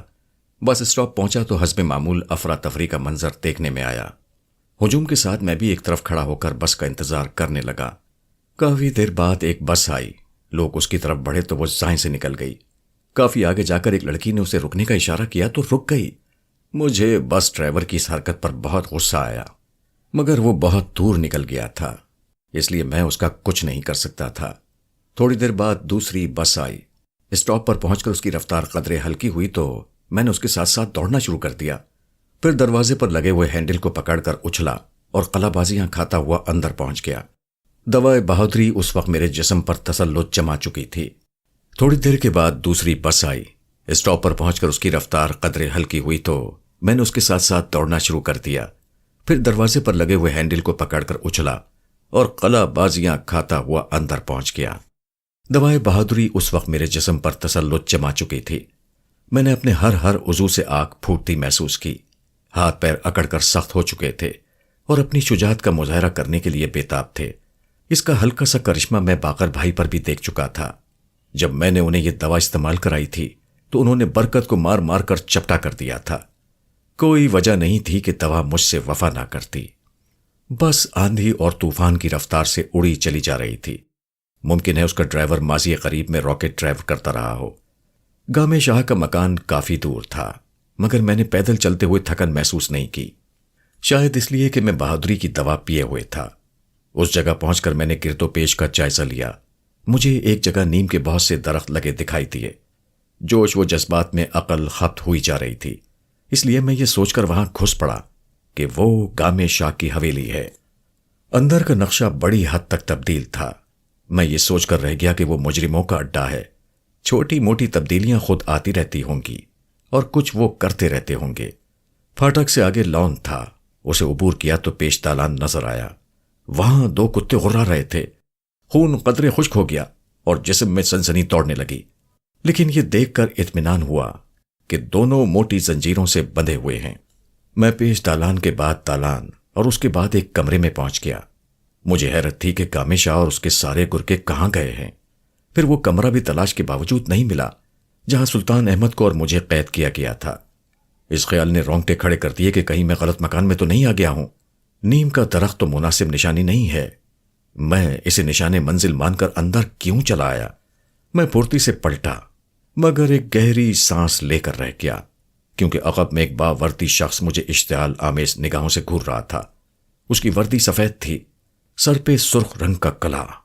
فرمائیے، اس نے خونخوار لہجے میں پوچھا، یہاں تک آنے کی زحمت کیسے کی؟ وہ مجھے نواب صاحب سے ملاقات، لیکن یہ تو بیگم صاحب کی خوابگاہ ہے۔ ملنا تو انہی سے تھا، مگر نواب صاحب کے ساتھ میں نے بات بنائی۔ اگر وہ سو رہی ہیں تو کوئی بات نہیں، میں بعد میں آ جاؤں گا۔ نہیں، ملاقات کیے بغیر آپ نہیں جائیں گے، میں جاگ رہی ہوں۔ برابر کے کمرے سے ایک دبنگ قسم کی آواز آئی، بٹلر، انہیں روکو۔ میرے پاؤں تلے سے زمین نکل گئی، اور بٹلر مجھے یوں گھور رہا تھا جیسے میں نے لمبی سانس لی تو وہ مجھ پر جھپٹ پڑے گا۔ وہ ایک طرف اور دوسری طرف دو لمبے دانتوں والے بلٹ ہاؤنڈ تھے۔ اس سے آگے کے مرحلے میں 21 کنگ سائز انجیکشن۔ لون میں ایزی چیئر ڈال دو، میں وہاں بیٹھوں گا، میں نے بٹلر کی طرف مڑ کر کہا۔ اوکے سر، وہ سر ہلا کر بولا۔ 2 قدم آگے کیا، پھر ٹھٹکا اور واپس میرے قریب آ کر بولا، آپ کا وزٹنگ کارڈ؟ کارڈ؟ میں نے مصنوعی بوکھلاہٹ کا مظاہرہ کیا اور جیبیں تھپ تھپا کر کہا، اس وقت تو میرے پاس کارڈ نہیں ہے۔ تم بیگم صاحبہ سے کہو کہ انجمن فلاح بہبود بیوگان کے منتظم میں آلہ آئے ہیں چندہ لینے۔ اندر سے بیگم صاحبہ کی دھاڑتی ہوئی آواز آئی، بٹلر، انہیں چلتا کرو۔ اوکے میڈم، بٹلر نے معتبانہ کہا، اور ہاں، جیکی اور لالی کو لان میں چھوڑ دو۔ اندر سے پھر آواز آئی۔ میں چلتو جلالتو پڑھتا ہوا لان تک گیا، پیچھے مڑ کر دیکھتا رہا کہ بٹلر حکم کی تعمیل میں عجلت کا مظاہرہ نہ کر بیٹھے اور دھار دھار پنجوں اور نوکیلے دانتوں والوں کو آزاد نہ کر دے۔ میں نے پھاٹک سے نکلنے کے بعد گرد و پیش کا جائزہ لیا تو سامنے ایک حویلی دکھائی دی۔ کمپاؤنڈ سے ملا ہوا ایک نیم کا درخت بھی لگا تھا، جس کی شاخیں سڑک تک آ رہی تھیں۔ یقیناً وہ گامے شاہ کی حویلی تھی، تاہم میں اندھا دھن اس میں گھس کر پھر کسی مصیبت کو آواز نہیں دینا چاہتا تھا۔ اس کوٹھی کے قریب سے گزر کر میں نے نیم پلیٹ تلاش کرنی چاہی، اس میں ناکامی ہوئی۔ پھاٹک کے آگے سے گزرنے پر میں نے اندر ایک اچٹتی سی نگاہ ڈالی تو عمارت سنسان محسوس ہوئی۔ ایسا لگتا تھا جسے عمارت برسوں سے استعمال میں نہ لائی گئی ہو۔ پھاٹک پر خاردار تار لپٹے ہوئے تھے۔ میں وہاں رکا نہیں اور بڑھتا چلا گیا۔ یہ خیال دماغ میں ڈنگ مارنے لگا کہ مجھ سے دوسری بار غلطی تو نہیں ہو رہی ہے۔ اندرونی تعمیر پر نگاہ پڑنے کے بعد تو احساس ہوتا تھا کہ میں پہلے یہاں آ چکا ہوں۔ میں نے اس کے گرد گھوم کر تفصیلی جائزہ لینے کی سوچی۔ اس بار میں عمارت سے قدرے دور ہو کر چل رہا تھا۔ عقبی سڑک کے برابر ایک نالا تھا اور اس کے بعد کوٹھی۔ میں سڑک پر رینگ رہا تھا۔ مجھے گردشی سیڑھی پر ایک شخص دکھائی دیا۔ وہ اوپری کمرے کی طرف جا رہا تھا۔ دوری کے باوجود میں نے اسے پہچاننے میں غلطی نہیں کی۔ وہ گامے شاہ ہی تھا اور انہوں نے اپنی آمد و رفت کے لیے عقبی پھاٹک استعمال کرنا شروع کر دیا تھا تاکہ یہ تاثر دے سکیں کہ عمارت ویران ہے۔ بلا شبہ میں صحیح جگہ پر پہنچا تھا۔ مرکزی پھاٹک کی طرف جا کر میں نے ادھر ادھر دیکھا، پھر پاؤں پھاٹک پر رکھ کر اوپر گیا اور اندر کود گیا۔ معلوم نہیں یہ میری خوش قسمتی تھی کہ اس حصے کی طرف کوئی نہیں تھا، یا پھر گامے شاہ کے آدمی کسی مشن پر گئے ہوئے تھے۔ لون کا حصہ میں نے دوڑ کر عبور کیا۔ برآمدے میں پہنچ کر میں نے اس کمرے کا رخ کیا جہاں سلطان احمد بند تھا۔ اس کمرے کا دروازہ بند تھا اور اندر سے چیخنے چلانے کی آوازیں آ رہی تھیں۔ آواز سلطان احمد ہی کی تھی۔ ایسا معلوم ہوتا تھا جیسے اس پر تشدد کیا جا رہا ہو۔ میں نے دروازے کا ہینڈل گھمایا، وہ ٹس سے مس نہیں ہوا۔ میں نے جھنجھلاہٹ میں اس پر ٹھوکر ماری، لاک ٹوٹ گیا اور دروازہ آواز کے ساتھ کھل گیا۔ اندر سلطان احمد دکھائی دیا۔ اس کی حالت بہت خراب تھی۔ رستم اس پر ہنٹروں کی بارش کر رہا تھا۔ آواز سن کر وہ مڑا، پھر مجھے دیکھ کر حیران رہ گیا۔ تم؟ اس نے استجاب سے کہا۔ ہاں میں نے گونجدار آواز میں کہا۔ اب کیوں آئے ہو؟ اس نے ہنٹر فرش پر مارا۔ شاید وہ یہ کہنا چاہتا تھا کہ جب اس کے ہاتھوں میں نے ایک بار اپنی ہڈیاں نرم کروا لی ہیں تو پھر میں یہاں کیا کرنے آیا ہوں؟ تمہیں بدہضمی ہو گئی ہے، لہٰذا میں تمہارے لیے ہاضمے کی گولیاں لایا ہوں۔ رستم نے قہقہ لگا کر اپنی دانش میں مجھے ڈرایا اور پھر میری طرف ہنٹر گھما دیا۔ میں نے اس ہنٹر کو اپنی کلائی پر روکا۔ وہ بل کھا کر میری کلائی پر لپٹ گیا۔ میں نے اس کا اگلا سرا پکڑ کر زور لگایا تو رستم اڑتا ہوا دھڑام سے میرے قدموں میں گرا۔ ہنٹر اس کے ہاتھ سے چھوٹ گیا تھا۔ میں نے پھرتی سے اس کے چہرے پر ٹھوکر ماری۔ وہ ایک کڑی آواز کے ساتھ الٹ گیا۔ دراصل اسے یہ توقع نہیں تھی کہ میں اس پر حملہ آور ہو سکتا ہوں، ورنہ وہ اتنی آسانی سے مار نہ کھاتا۔ اس کے وہم و گمان میں بھی نہیں ہوگا کہ میں اس کے ہاتھوں اپنا بھرتا بنوانے کے بعد پھر اس شوق میں چلا آیا ہوں۔ میرے ٹھوکر کھانے پر اور کچھ اپنی کوشش سے رستم دور تک لڑکتا چلا گیا۔ پھر وہ اپنے حلق سے ایک کڑی آواز نکالتا ہوا اٹھ کھڑا ہوا۔ میں نے اتنے جسیم اشخاص میں ایسی پھرتی کم ہی دیکھی تھی۔ فرش سے اٹھتے ہی اس نے اپنے دونوں ہاتھ جوڈو کا ایک داؤ آزمانے کے لیے آگے کر لیے اور انگلیاں اکڑانا شروع کر دیں۔ سلطان احمد اپنے زانوؤں میں سر دیے بیٹھا تھا اور اس کے ہاتھ پیر بندھے ہوئے تھے۔ شروع میں اس نے ہم پر کوئی توجہ نہیں دی اور اسی حالت میں بیٹھا رہا، مگر جب اٹھا پٹخ شروع ہو گئی تو اس نے سر اٹھا کر دیکھا۔ پھر اس کی آنکھیں حیرت سے پھیلتی چلی گئیں۔ آپ پیر بادشاہ؟ وہ ہکلایا۔ آپ تو یہاں سے چلا گیا تھا، میں نے رستم پر نگاہ رکھتے ہوئے کہا، کیونکہ میری بیڑیاں ایگزاسٹ ہو گئی تھیں۔ دوبارہ چارج کرا کے آیا ہوں۔ ابھی معلوم پڑ جاوے گا، رستم پھنکارا۔ تیری تو میں، اس نے جملہ ادھورا چھوڑ کر دانت پیسے اور مجھ پر چھلانگ لگا دی۔ اگر میں ہوشیار نہ ہوتا تو شاید اس کی کھڑی ہتھیلی کا وار میری گردن چٹخا دیتا، مگر میں پھرتی سے دائیں جانب ہو گیا۔ اس کی ہتھیلی دروازے پر پڑی، دروازہ جھنجھنا گیا، پھر لکڑی کے چھوٹے چھوٹے ٹکڑے اڑے اور اس کا دایاں ہاتھ کلائی تک اندر گھستا چلا گیا۔ وہ اپنے ہاتھ کو فوری طور پر دروازے سے نہ نکال سکا۔ میں نے موقع غنیمت جانتے ہوئے سلطان احمد کی بندشیں کھول دیں۔ رستم نے دروازے سے اپنا ہاتھ نکال لیا اور غرا کر میری طرف پلٹا۔ اس بار میں نے اسے ہنٹروں پر رکھ لیا۔ وہ بری طرح سے پٹتا رہا اور ہنٹر کو گرفت میں لینے کی کوشش کرتا رہا، لیکن میں نے اس کی یہ کوشش ناکام بنا دی۔ سلطان نے بہادر بننے کی صحیح نہیں کی اور دیوار سے ٹیک لگا کر ہانپتا رہا۔ میں چاہتا بھی نہیں تھا کہ وہ اس مارکا آرائی میں دخل دے۔ تھوڑی دیر تک پٹتے رہنے کے بعد رستم کی آنکھوں میں سراسیمگی دکھائی دی۔ پہلے تو وہ ضبط کرتا رہا، پھر اس کے حلق سے سریلی چیخیں نکلنے لگی۔ کافی دیر بعد وہ اپنے حقیقی روپ میں آیا۔ بس یا کھال اتار کر ہاتھ میں دے دوں؟ میں نے ٹپٹ کر پوچھا۔ وہ چند لمحوں تک ہانپتا رہا، پھر پیٹھ دکھا کر بھاگا، مگر زیادہ دور نہیں جا سکا۔ سامنے سے آنے والوں سے ٹکرایا اور انہیں لیے ہوئے فرش پر ڈھیر ہو گیا۔ وہ سب ہائے ہائے کرتے ہوئے اٹھے۔ ان میں سے ایک گامے شاہ، دوسرا اس کا کوئی گرکا اور تیسرا شخص جمیل اصغر تھا۔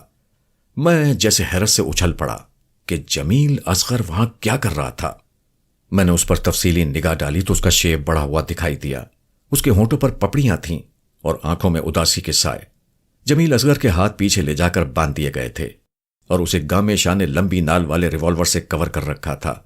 اس ٹکراؤ کی بنا پر ریوالور اس کے ہاتھ سے چھوٹ گیا تھا، جسے اس نے فوراً ہی اٹھا لیا۔ ارے ارے کیا ہوا پہلوان؟ دوسرے آدمی نے بوکھلا کر کہا۔ وہ رستم نے میری طرف اشارہ کیا۔ صوفی جی آپ؟ گامے شاہ نے میری طرف دیکھ کر حیرت سے کہا۔ آپ تو کل درخت پر چڑھ گئے تھے، اس کے بعد درویشوں نے مجھے اوپر اٹھا لیا کیونکہ میری بیڑیاں ڈاؤن ہو چکی تھیں۔ اب انہوں نے انرجی؟ گامے شاہ نے چونک کر قطع کلامی کی۔ نہیں جی، انرجائل دیا ہوگا، میں خود بھی استعمال کرتا ہوں، بہت فرحت بخش ہوتا ہے۔ مگر یہ آپ نے اس کے ہاتھ سے کیسے ہنٹر چھین لا؟ وہ اب تک حیران تھا کہ مجھ میں ایک روز بعد اتنی حیرت انگیز طاقت کہاں سے آ گئی۔ اسی سے پوچھ لو، میں نے کہا۔ مجھے تو اس وقت یقین آئے گا جب آپ ان سے لان میں مقابلہ کریں گے۔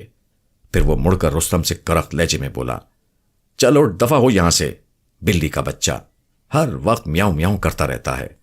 جب رستم وہاں سے چلا گیا تو گامے شاہ نے میرے قریب آ کر ستائشی لہجے میں کہا، آپ نے تو اس وقت کمال ہی کر دیا، مرتے بزرگ وہ جوان رانا، تھوڑی دیر پہلے میں نے اس کی چیخیں سنی تھیں۔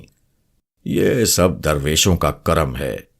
کیا شان ہے آپ کی، میں نے پہلے کبھی اتنا نورانی اور جلالی چہرہ نہیں دیکھا، وہ مؤدبانہ لہجے میں بولا۔ پھر چونک کر کہنے لگا، یہ آپ نے سلطان احمد کو کیوں کھول دیا ہے؟ میں اسے لینے آیا ہوں۔ لینے آیا ہوں کیا مطلب؟ اس نے حیرت سے پلکیں جھپکائیں۔ اب تو آپ ہمارے ساتھ ہی رہیں گے، بزرگوں کا فیض ہوتا رہے گا ہم پر۔ تم نے اسے کیوں پکڑا ہوا ہے؟ میں نے گونجدار آواز میں کہا۔ اور جمیل اصغر کی طرف اشارہ کیا۔ اس کا دماغ درست کرنے کے لیے 3 روز سے پھینٹیاں لگا رہا ہوں، چھترائی کر رہا ہوں مگر مان کر ہی نہیں دیتا۔ بڑا آیا اسلام معاشرہ کا پتر۔ میں سمجھا نہیں، میں نے بھویں سکیڑ کر کہا۔ سیدھا سا معاملہ ہے صوفی جی۔ اس نے قریب آ کر ریوالور اپنی جیب میں ڈال لیا اور پھر میرے ہاتھ تھام کر عقیدت سے بولا، اگر ہیروئن اور چرس وغیرہ نوجوان طالب علموں میں مقبول نہ ہو تو ہمارا بزنس کیسے چلے گا؟ ہم تو ساری قوم کو اس کا عادی بنا کر قومی خدمت کرنا چاہتے ہیں، لیکن اس کا نوجوان اور طالب علموں سے کیا تعلق؟ گہرا تعلق ہے جناب علی، اس نے سرگوشی میں کہا۔ یہ stupid boys and girls school میں پڑھاتا ہے، ہمارا ایک بندہ وہاں ہیروئن کی پڑیاں فروخت کرتا ہے، بچے پڑھائی کے ساتھ ساتھ اس میں بھی مگن رہتے ہیں۔ لگے دم تو مٹے غم، اس بدبخت کا کیا جاتا ہے؟ مگر تم، میں نے کوئی سخت سا جملہ کہنا چاہا مگر اس نے درمیان میں سے اچک لیا۔ جی ہاں، کیش ویش بھی دینے کی بات کی تھی، یہ ہمارا خیال رکھے گا تو ہم اس کا خیال کیوں نہیں رکھیں گے، لیکن یہ پینڈو مانتا ہی نہیں، اصلاح معاشرہ میں اپنی جان گھلا رہا ہے، احمق ہے۔ میں نے اس کی گرفت سے اپنا ہاتھ چھڑاتے ہوئے کہا، تم اسے میرے حوالے کر دو، میں اسے سمجھا دوں گا۔ جیو مرشد، اس نے مسرت سے مغلوب ہو کر میرا ہاتھ تھام لیا۔ اور اس کم عقل کو بھی ساتھ رکھیے، اس نے سلطان احمد کی طرف اشارہ کیا، اس کی بھی مت ماری گئی ہے، سب لے دے کر کام چلا رہے ہیں مگر یہ ہر جگہ روڑے اٹکا رہا ہے، خود کھاتا ہے نہ دوسروں کو کھانے دیتا ہے، یہ کہاں کی عقل مندی ہے؟ کوئی اچھا اصول تو نہ ہوا نا؟ ٹھیک ہے، میں اسے بھی لے جا رہا ہوں، میں نے کہا۔ لے جانے کا کیا مطلب؟ گامیشا نے پلکیں جھپکائیں۔ یہاں آپ کو کیا تکلیف ہے مرشد؟ وہ رستم تھا، اسے بھی آپ نے ٹھیک کر دیا، کوئی گڑبڑ کرے تو بس چمڑی ادھیڑ دیجیے گا۔ میں تو کہتا ہوں میرے گروہ کے تمام آدمیوں کی ٹیڑھ آپ درست کر دیں، ہر ایک دل سے میری اطاعت کرے، کاروبار میں محنت سے کام کرے، پھر دیکھتا ہوں کہ ہیروئن کیسے نہیں پھلتی پھولتی۔ کیا بکواس کر رہے ہو؟ مجھے یہاں سے جانے دو۔ پر آپ یہاں سے جا کر کریں گے بھی کیا؟ قرآن دازی میں نام آ چکا ہے، حج پر جاؤں گا اسی ہفتے، میں نے جھنجھلا کر کہا۔ اوے خیر ہو، جگ جگ جیو، پھر تو آپ 4-5 روز یہاں قیام کریں۔ بکواس مت کرو، ہٹو سامنے سے، میں نے ہنٹر لہرایا۔ اس وقت میرا موڈ بری طرح آف ہو چکا تھا۔ نہیں حضور، یہ سب نہیں چلے گا میرے ساتھ۔ وہ اچھل کر پیچھے ہٹ گیا اور اس کے ساتھ ہی اس نے ریوالور بھی نکال لیا۔ یہ دیکھ رہے ہیں نا آپ، بڑی کتی شے ہے، کلیجے میں سوراخ پہلے کرتی ہے، نام بعد میں پوچھتی ہے، سیدھی طرح اس طرف چلیں ورنہ، اس نے دھمکی آمیز لہجے میں کہا اور ٹریگر پر انگلی رکھتی۔ سلطان احمد اور جمیل اصغر کو رہا کروانا اس وقت ٹیڑھی کھیر بن گیا تھا۔ گامیشا میرا عقیدت مند بن چکا تھا مگر اس کے باوجود میرے حکم کی تعمیل نہیں کر رہا تھا۔ یقیناً اسے یہ اندیشہ بھی ہوگا کہ میں باہر جا کر اس کے بارے میں پولیس کو نہ بتا دوں۔ میں پہلے اس کے چنگل سے چھٹ چکا تھا اور یہ بھی معلوم کرنا چاہتا ہوگا کہ میں نے باہر نکل کر کیا کیا ہے۔ ہم لوگوں کو اس نے علیحدہ علیحدہ کمروں میں بند کر دیا۔ میں روزے بخشوانے گیا تھا مگر یہاں نمازیں گلے پڑ گئیں۔ ان لوگوں کو رہا کروانے کی کوشش مہنگی پڑی۔ وہ کمرہ جہاں مجھے قید کیا گیا تھا کسی طرح بھی ایک کلاس جیل سے کم نہیں تھا۔ اس میں تمام آسائشیں موجود تھیں، حد یہ ہے کہ انگریزی اور اردو کے تازہ اخبارات تک تھے۔ گامیشا نے جاتے وقت یہ بھی کہا تھا کہ اگر رنگین ٹیلی ویژن اور VCR شرعی حدود سے خارج نہ ہوتے ہوں تو ان کا بندوبست بھی کیا جا سکتا ہے۔ مجھے اپنے بھرم قائم رکھنے تھے، اس لیے میں نے انکار کر دیا۔ فوم کے گدوں پر لیٹے لیٹے جب کافی دیر ہو گئی اور شام کا چٹپٹا اخبار ختم ہو گیا تو میں نے منہ پھاڑ کر جمع ہی لی اور وہاں سے رہائی کی ترکیبیں سوچنے لگا۔ اچانک یاد آیا کہ چلتے وقت میں نے 2 شیشیوں میں 2 مختلف دوائیں بھی رکھ لی تھیں، دوائے غیاب اور دوائے بزدلی۔ دوائے بزدلی میں نے رستم پر استعمال کرنے کے لیے رکھی تھی، لیکن اس کا استعمال کا موقع ہی نہیں ملا۔ اس کمرے میں ایسی کوئی چیز نہیں تھی جس سے وقت کا اندازہ ہو پاتا۔ میرا اندازہ تھا کہ رات ہونے والی ہے۔ گامیشا نے جب میرے قیام کا اتنا پرتکلف انتظام کیا تھا، وہاں یہ بھی ضروری تھا کہ وہ میرے کھانے کا بھی بندوبست کرتا۔ میں نے وقت کا اندازہ کر کے دوائے غیاب حلق سے اتار لی۔ نتیجہ تھوڑی دیر بعد ظاہر ہوا، یعنی میں غائب ہو گیا۔ اس بار میں نے سایہ نہیں دیکھا تھا کیونکہ کمرے میں ٹیوب لائٹ چل رہی تھیں۔ اس کے بجائے میں نے پالش دروازے کے سامنے کھڑے ہو کر جائزہ لیا تھا۔ مجھے اطمینان تھا کہ میں غائب ہو چکا ہوں۔ تقریباً آدھے گھنٹے بعد دروازے کے لاک میں کسی نے چابی گھمائی اور اسے دھکا دے کر کھولا۔ آگے ایک آدمی کھانے کی ٹرے اٹھائے کھڑا تھا اور اس کے عقب میں ایک ریوالور بردار ٹرے والا اندر آ گیا، مگر پھر اس کی آنکھیں حیرت سے پھیلتی چلی گئیں اور منہ کھلا کا کھلا رہ گیا۔ یہاں تو کوئی نہیں ہے نادر، اس نے ریوالور والے کی طرف مڑ کر کہا۔ کوئی نہیں ہے؟ کیا بکتے ہو؟ نادر نے ٹپٹ کر کہا۔ شاہ جی نے کہا ہے کہ اسے 3 نمبر میں بند کیا گیا ہے۔ وہ صوفی بڑا کائیاں ہے، ادھر دیکھو بیٹ کی آڑ میں نہ چھپا بیٹھا ہو۔ اور موقع پا کر میں ان لوگوں کو زیادہ موقع نہیں دینا چاہتا تھا، لہٰذا میں نے اس شخص کو دھکا دیا جو کھانے کی ٹرے اٹھائے ہوئے تھا۔ وہ دھکا کھا کر ایک طرف جا پڑا اور ٹرے اڑتی ہوئی ریوالور والے کے چہرے پر پڑی۔ نتیجہ یہ ہوا کہ اس کا چہرہ سالن میں لتھڑ گیا۔ ریوالور والا یعنی نادر دوسرے پر برس پڑا۔ اندھے دیکھتا نہیں ہے، کیسے چلتا ہے؟ میں کہاں چل رہا ہوں یار، وہ تو کسی نے دھکا دیا ہے، وہ سہمے ہوئے انداز میں بولا اور فرش سے اٹھ گیا۔ بکواس نہ کر، یہاں دھکا دینے والا کون ہے؟ نادر نے غصیلے لہجے میں کہا۔ تمہارا باپ، میں نے بھاری آواز میں کہا اور اس کے ریوالور پر لات ماری۔ ریوالور اس کے ہاتھ سے اپنی جیب میں ڈال لیا۔ مبادا وہ دہشت زدہ ہو کر اندھا دھند فائرنگ کر بیٹھے۔ میرے اس عمل سے وہ بہت سراسیمہ ہوئے، ان کے چہرے فخ ہو گئے اور جسموں میں کپ کپی دوڑ گئی۔ کون ہے؟ نادر نے لرزتی آواز میں پوچھا۔ میں تمتراقیل ہوں، میں نے گرج کر کہا۔ اس وقت جن والا روپ دھرنا ہی مناسب تھا۔ تمرمقیل، یہ کیا ہوتا ہے؟ اس نے زبان اینٹ کر بڑی مشکل سے کہا۔ میں نیم کے پیڑ کا جن ہوں، میں نے گلے کی رگیں پھلا کر کہا۔ نتیجن ہلکی سی کھانسی شروع ہو گئی، لیکن اس کا رد عمل خاطر خواہ ہوا، یعنی نادر اور اس کے ساتھی بری طرح سے کانپنے لگے۔ یہ تو انہیں پہلے ہی معلوم ہو گیا تھا کہ کوئی غیر مرئی چیز ان پر حملہ آور ہوئی ہے، لیکن جن کا نام سن کر ان کے چھکے چھوٹ گئے۔ وہ ہم نے کچھ نہیں کیا بادشاہ لوگ، ہم کو معاف کر دو۔ میں تمہاری 7 پشتوں کو بھی معاف نہیں کروں گا۔ تم نے میرے ایک عقیدت مند کو بہت پریشان کیا ہے، میں نے گرج کر کہا۔ عقیدت مند کون؟ اس نے چونک کر پوچھا۔ صوفی ابو العمران، وہ میرا نیاز مند ہے۔ نیاز مند تو میں بھی ہوں جی، اس نے اپنے لہجے میں مکھن کا استعمال کیا۔ آپ حکم دے کر دیکھیے۔ تو میں بعد میں حکم دوں گا، پہلے مجھے گامے شاہ سے نمٹنے دو، میں نے کہا اور وہاں سے چل دیا۔ اس کے سامنے شاہ تمتراقیل کا ڈرامہ اس لیے رچانا پڑا تھا کہ وہ دہشت زدہ ہو جائیں اور بعد میں کسی موقع پر دخل اندازی نہ کریں۔ گامے شاہ کو میں نے 1 گھنٹے پہلے اوپر سے گردشی سیڑھی کے ذریعے اترتے دیکھا تھا، اس لیے یہ اندازہ لگایا کہ وہ کسی اوپری کمرے میں ملے گا۔ میں اندرونی زینے سے اوپر پہنچا تو وہ ایک وسیع کمرے میں بیٹھا ملا۔ اس کے گروہ کے آدمی چاروں طرف بیٹھے تھے اور وہ آب نشاط سے شغل کر رہا تھا۔ اس کے آدمی کارکردگی کی رپورٹ دے رہے تھے اور اس سے ہدایات لے رہے تھے۔ میں نے گامے شاہ کے عقب میں پہنچ کر بوتل اٹھائی اور اس میں دوائے بزدلی کی شیشی انڈیل دی۔ ٹھیک اس وقت گامے شاہ کا گلاس خالی ہو گیا۔ اس نے اندازے سے بوتل کی طرف ہاتھ بڑھایا، مگر اس کا ہاتھ خالی تپائی سے جا ٹکرایا۔ بوتل وہاں ہوتی تو ملتی۔ مجھے فوراً ہی اپنی غلطی کا احساس ہوا، بوتل تپائی سے نہیں اٹھانا چاہیے تھی۔ میں اس پوزیشن میں بھی اس میں دوا ملا سکتا تھا۔ یقیناً بوتل فضا میں ناچتی ہوئی دکھائی دے گی اور گامے شاہ اس منظر سے خوفزدہ ہونے کے بعد بوتل کو ہاتھ بھی نہیں لگائے گا۔ میں نے فوراً بوتل صوفے کے پیچھے رکھ دی تاکہ فضا میں لہراتی بوتل پر کسی کی نگاہ نہ پڑے۔ یہ بوتل کون لے گیا؟ گامے شاہ نے چونک کر اپنے آدمیوں سے پوچھا۔ اس نے چونکہ سر گھمایا تھا اس لیے میں نے فوراً ہی اسے تپائی پر دوبارہ رکھ دیا۔ بوتل تو اپنی جگہ موجود ہے شاہ جی، اس کے ایک گرکے نے کہا۔ میرا خیال ہے آپ نے زیادہ ہی پی لی ہے۔ اوے کی بکواس کرنا ہے، گامے نے بھویں سکیڑ کر کہا۔ میں تے اتھے ہی رکھی پر معلوم نہیں کتھے۔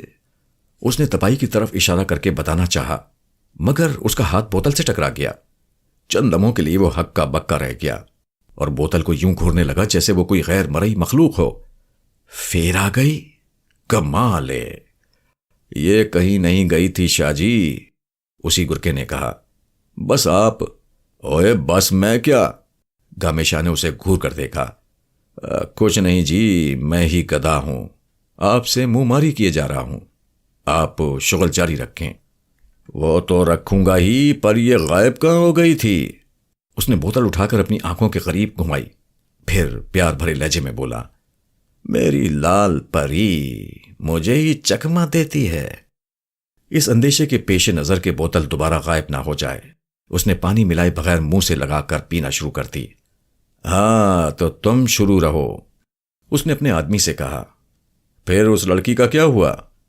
ہونا کیا تھا جی، جامعہ کی بس آئی تو وہ اس میں بیٹھ گئی، میں کھڑا منہ تکتا رہ گیا۔ پھر؟ گامے شاہ نے دھاڑ دار لہجے میں پوچھا۔ تم واپسی پر اس کا پیچھا نہیں کر سکتے تھے؟ اجی کیوں نہیں کر سکتا تھا جناب، اس شخص نے جواب دیا۔ کلاس شام کو چھوٹتی تھی، وہ بس میں بیٹھی اور واپس گھر چلی گئی۔ یہ تو میں بھی جانتا ہوں کھوتے دے پتر، گھر سے چلی تھی تو اسے گھر ہی واپس جانا تھا، وہ تیرے گھر پر تو نہیں جا سکتی تھی۔ میں پوچھ رہا ہوں کوئی گل بات ہوئی؟ آج تھوڑی سی کامیابی ہوئی ہے جناب، رپورٹ دینے والے نے سہمے ہوئے انداز میں کہا، مگر اس سے آزادانہ بات کرتے ہوئے ڈر لگتا ہے۔ کیوں؟ کیا وہ ہائی ہیل پہنتی ہے؟ اس نے بوتل سے 2-3 لمبے گھونٹ لیتے ہوئے کہا۔ میں نے محسوس کیا کہ لال پری اس پر اثر دکھا رہی ہے۔ نہیں جی، وہ ایک پہلوان کی بہن ہے۔ پہلوان؟ کون سا پہلوان؟ گامے شاہ چونکا۔ صرف وہی نہیں، میں بھی قدرے متوجہ ہوا۔ ابھی تک میں نے ان کے مکالموں میں دلچسپی نہیں لی تھی، مگر پہلوان اور اس سے منسوب کی جانے والی لڑکی کی بات سن کر چونک پڑا۔ ایسی ایک لڑکی سے تو میں بھی واقف تھا جو ایک پہلوان کی بہن تھی۔ پھر اس وقت میرے اندیشے کی تصدیق ہو گئی جب اس نے اپنی ناپاک زبان سے ریشما کا نام لیا۔ جگا، اس نے جواب دیا۔ وہ لڑکی جگا کی بہن ہے؟ بہتر ہوگا کہ آپ اس ڈیوٹی پر کسی اور کو لگا دیں، کہیں ایسا نہ ہو کہ پہلوان مار پیٹ کر میرے چہرے کا نقشہ بگاڑ دے۔ بکواس نہ کر، کام کرنے سے پہلے ہی زنانیوں کی طرح سے ہائے ہائے کرنا شروع کر دیتا ہے۔ ٹھہر، کوئی اور ترکیب سوچنا پڑے گی۔ اس نے بوتل سے 2 گھونٹ لیے اور سوچ میں مشغول ہو گیا۔ اس کا سرور بڑھتا جا رہا تھا، اس لیے اس نے گنگنانا بھی شروع کر دیا تھا۔ میں تجسس میں اس کے قریب ہو گیا۔ تھوڑی دیر بعد وہ اچانک ساکت ہو گیا اور چونک کر بولا، یہ زور زور سے سانس کون لے رہا ہے؟ کیوں بے شیدے؟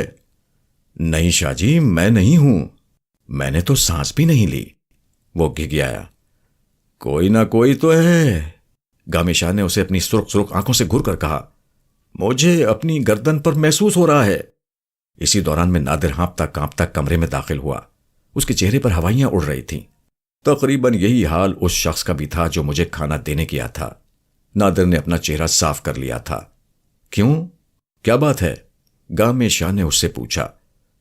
وہ صوفی تو غائب ہے۔ کیا بکتے ہو؟ میں نے اسے 3 نمبر میں خود بند کیا ہے، کہاں جا سکتا ہے وہ؟ آپ کمالے سے پوچھ لیں جی، اس نے کھانے کی ٹرے اٹھائی ہوئی تھی، کسی نے اسے میرے اوپر دھکا دے دیا، یہ ٹرے کے ساتھ میرے اوپر دھڑام دھڑام۔ کیوں بے کمالے؟ نادر صحیح کہہ رہا ہے شاہ جی، کمالے نے اس بات میں سر ہلایا۔ صوفی کہاں جا سکتا ہے؟ بڑا پرسرار ہوتا جا رہا ہے وہ۔ اسے میں نے اپنی امان میں لے رکھا ہے۔ میں نے حتی الامکان اپنی آواز تبدیل کی اور گونجدار لہجے میں کہا، کون؟ گامے شاہ بوکھلا گیا۔ ویسے بھی وہ راسخ العقیدہ تھا اور روحانیت سے شغف رکھتا تھا، اس لیے ڈر گیا۔ میں شاہ تمتراقیل ہوں، جنوں کا بادشاہ، ابو العمران میرا نیاز مند ہے، اس لیے میں نے اسے رہا کروا لیا۔ اب تو سلطان احمد اور جمیل اصغر کو بھی چھوڑ دے، وہ تجھے کوئی نقصان نہیں پہنچائیں گے، یہ میرا وعدہ ہے۔ اگر میں انہیں نہ چھوڑوں تو؟ اس نے اپنی حالت پر قابو پاتے ہوئے کہا۔ تو بہت کچھ ہو سکتا ہے۔ میں نے اس کے قریب جا کر اس کی گدی پر 2 کرارے ہاتھ رسید کرتے ہوئے کہا، پھر ریوالور جیب سے نکال کر فانوس پر فائرنگ کر دی۔ فانوس کے 3 بلب چھناکے سے ٹوٹ گئے اور سب پر شیشے کی کرچیاں برس پڑیں۔ ریوالور چلانے کا یہ پہلا اتفاق تھا، مگر اس کے باوجود میں فانوس کو نشانہ بنانے میں کامیاب رہا تھا۔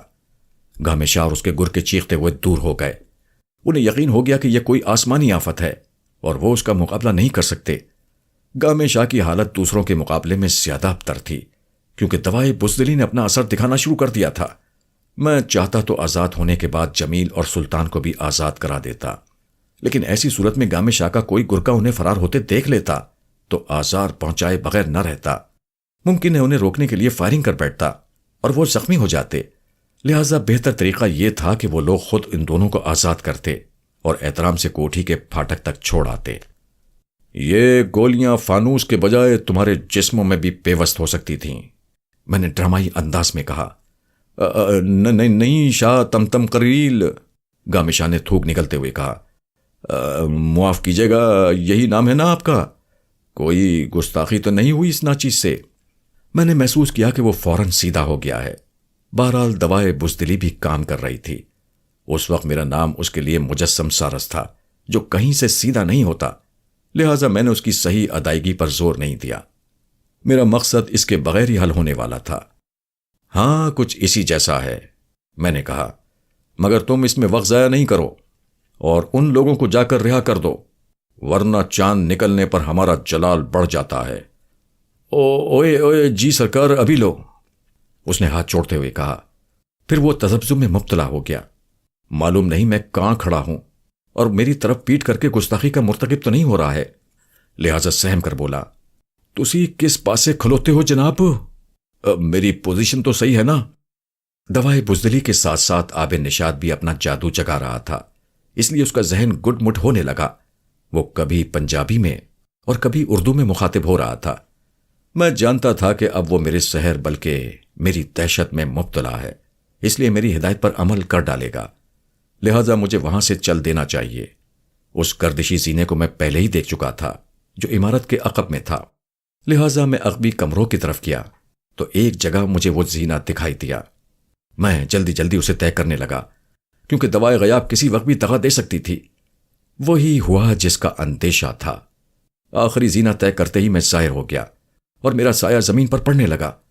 سورج غروب ہو چکا تھا، اس لیے عمارت پر تاریکی چھائی ہوئی تھی۔ میں عقبی پھاٹک سے باہر آ گیا اور نالے میں کود پڑا۔ نالا اس وقت خشک تھا۔ میں کوئی 1 فرلانگ تک اس کے اندر چلتا رہا، پھر سڑک پر آ گیا۔ نالا پختہ تھا اور اس میں اترنے چڑھنے کے لیے جگہ جگہ زینے بنے ہوئے تھے۔ گھر آتے وقت میں نے اللہ توکل ریسٹوران میں رات کا کھانا کھایا۔ رات کے مینیو میں آلو قیمہ تھا۔ میں اسے زہری مار کرنے لگا۔ گامے شاہ کے ٹھکانے پر ہونے والی اٹھا پٹخ اور بھاگ دوڑ سے میرے دست و بازو کھنچ گئے تھے، اس لیے بستر پر لیٹتے ہی نیند آ گئی۔ میں گدھے گھوڑے اور خچر بیچ کر سویا۔ صبح آفس جانے سے پہلے سلطان احمد آ گیا۔ وہ میرا بہت احسان مند تھا۔ اس کا بس نہیں چل رہا تھا، ورنہ وہ سرما بنا کر مجھے اپنی آنکھوں میں لگا لیتا۔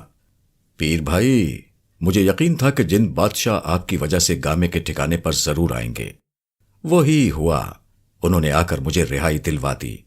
گامے کی تو ہوا خراب تھی۔ خیر اب جاؤ یہاں سے، میں اس وقت آفس جا رہا ہوں۔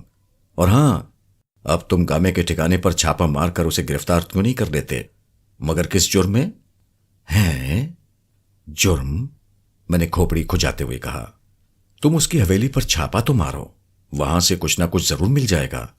نہیں بڑے بھائی، وہ بہت خبیث آدمی ہے، ایسے گرفت میں نہیں آئے گا، تھوڑا سا انتظار کرنا پڑے گا۔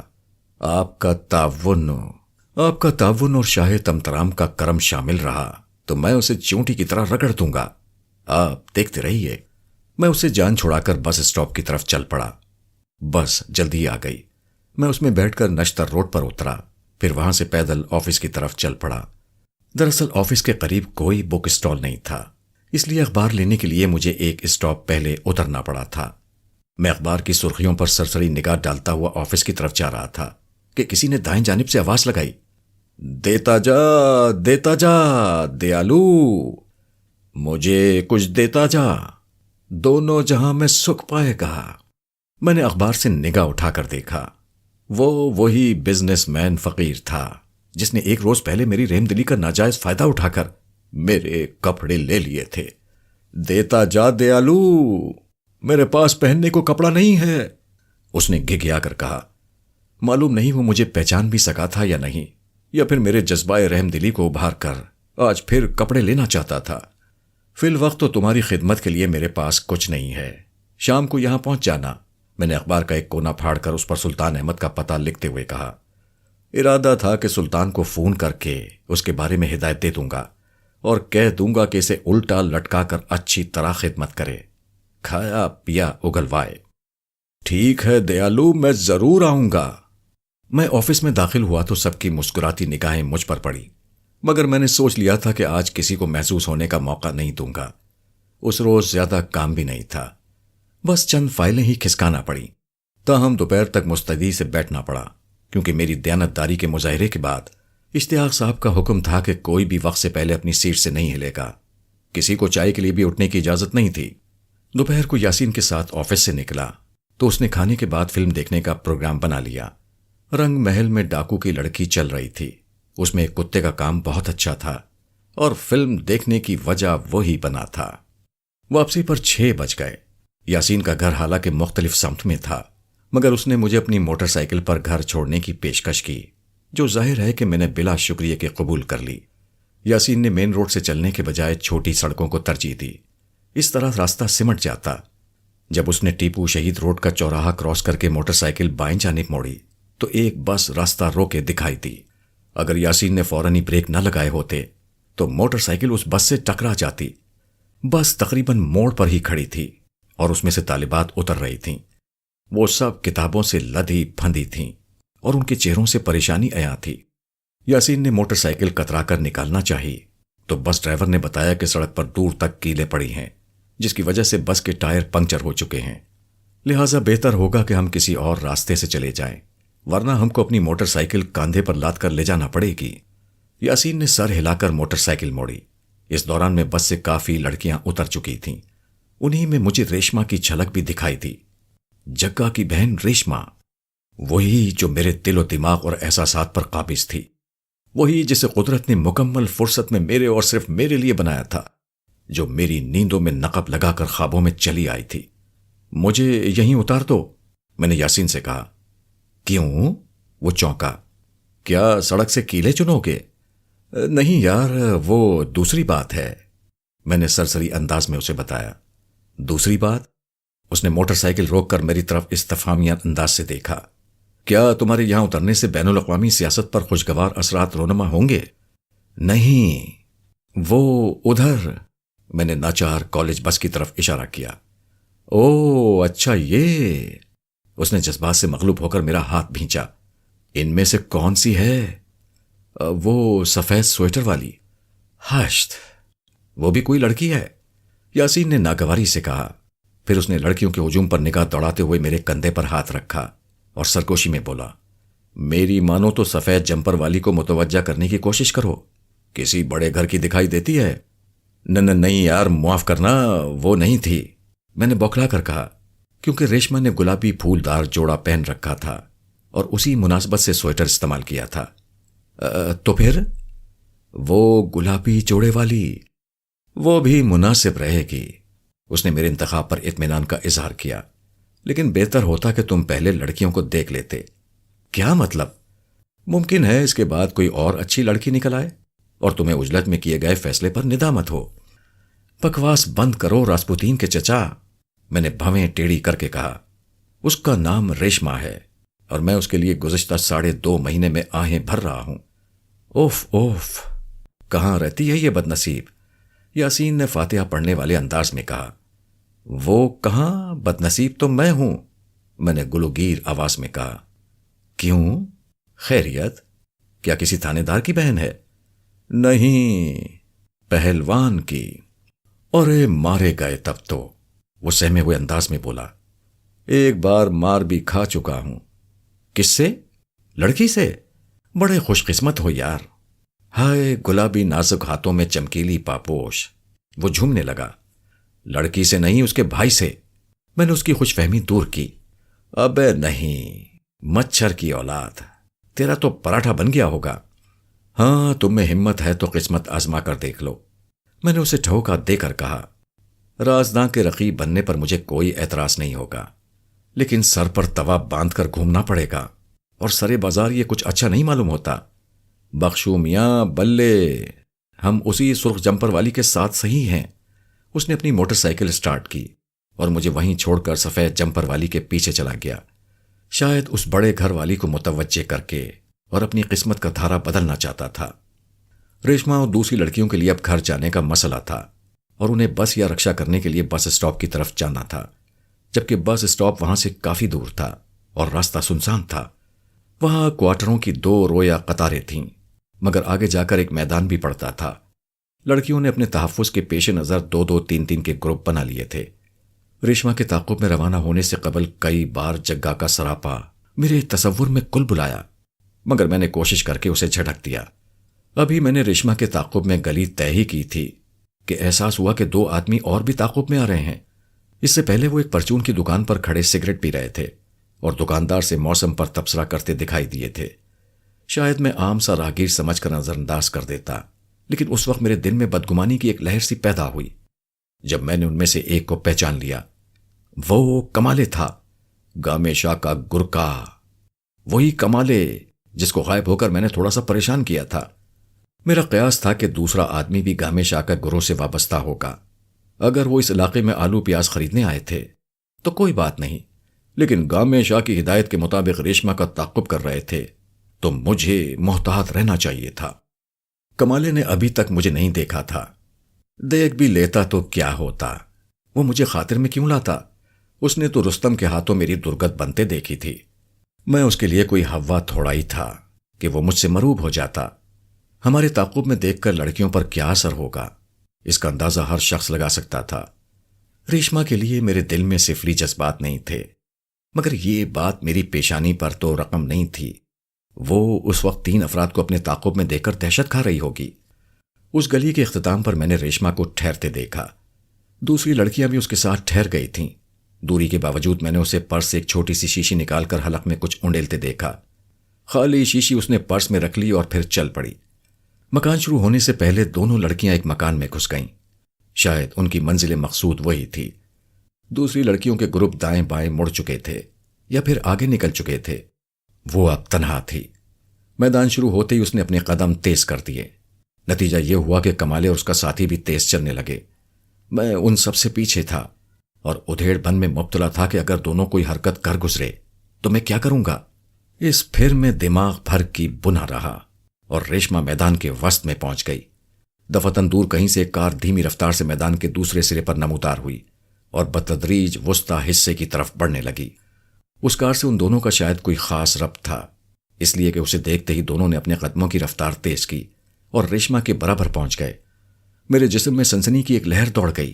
یقیناً ان کے ارادے نیک اور نیتیں صاف نہیں تھیں، وہ کچھ کرنے والے تھے، لہٰذا میں بھی اس طرح حالت میں دوڑ پڑا۔ کمالے نے جیب سے ایک سفید رومال نکال کر اس پر کچھ چھڑکا اور ریشما کی طرف بڑھایا۔ ریشما کسی ہرنی کی طرح سہمی ہوئی تھی، سراسیمگی اس کے چہرے سے آیا تھی۔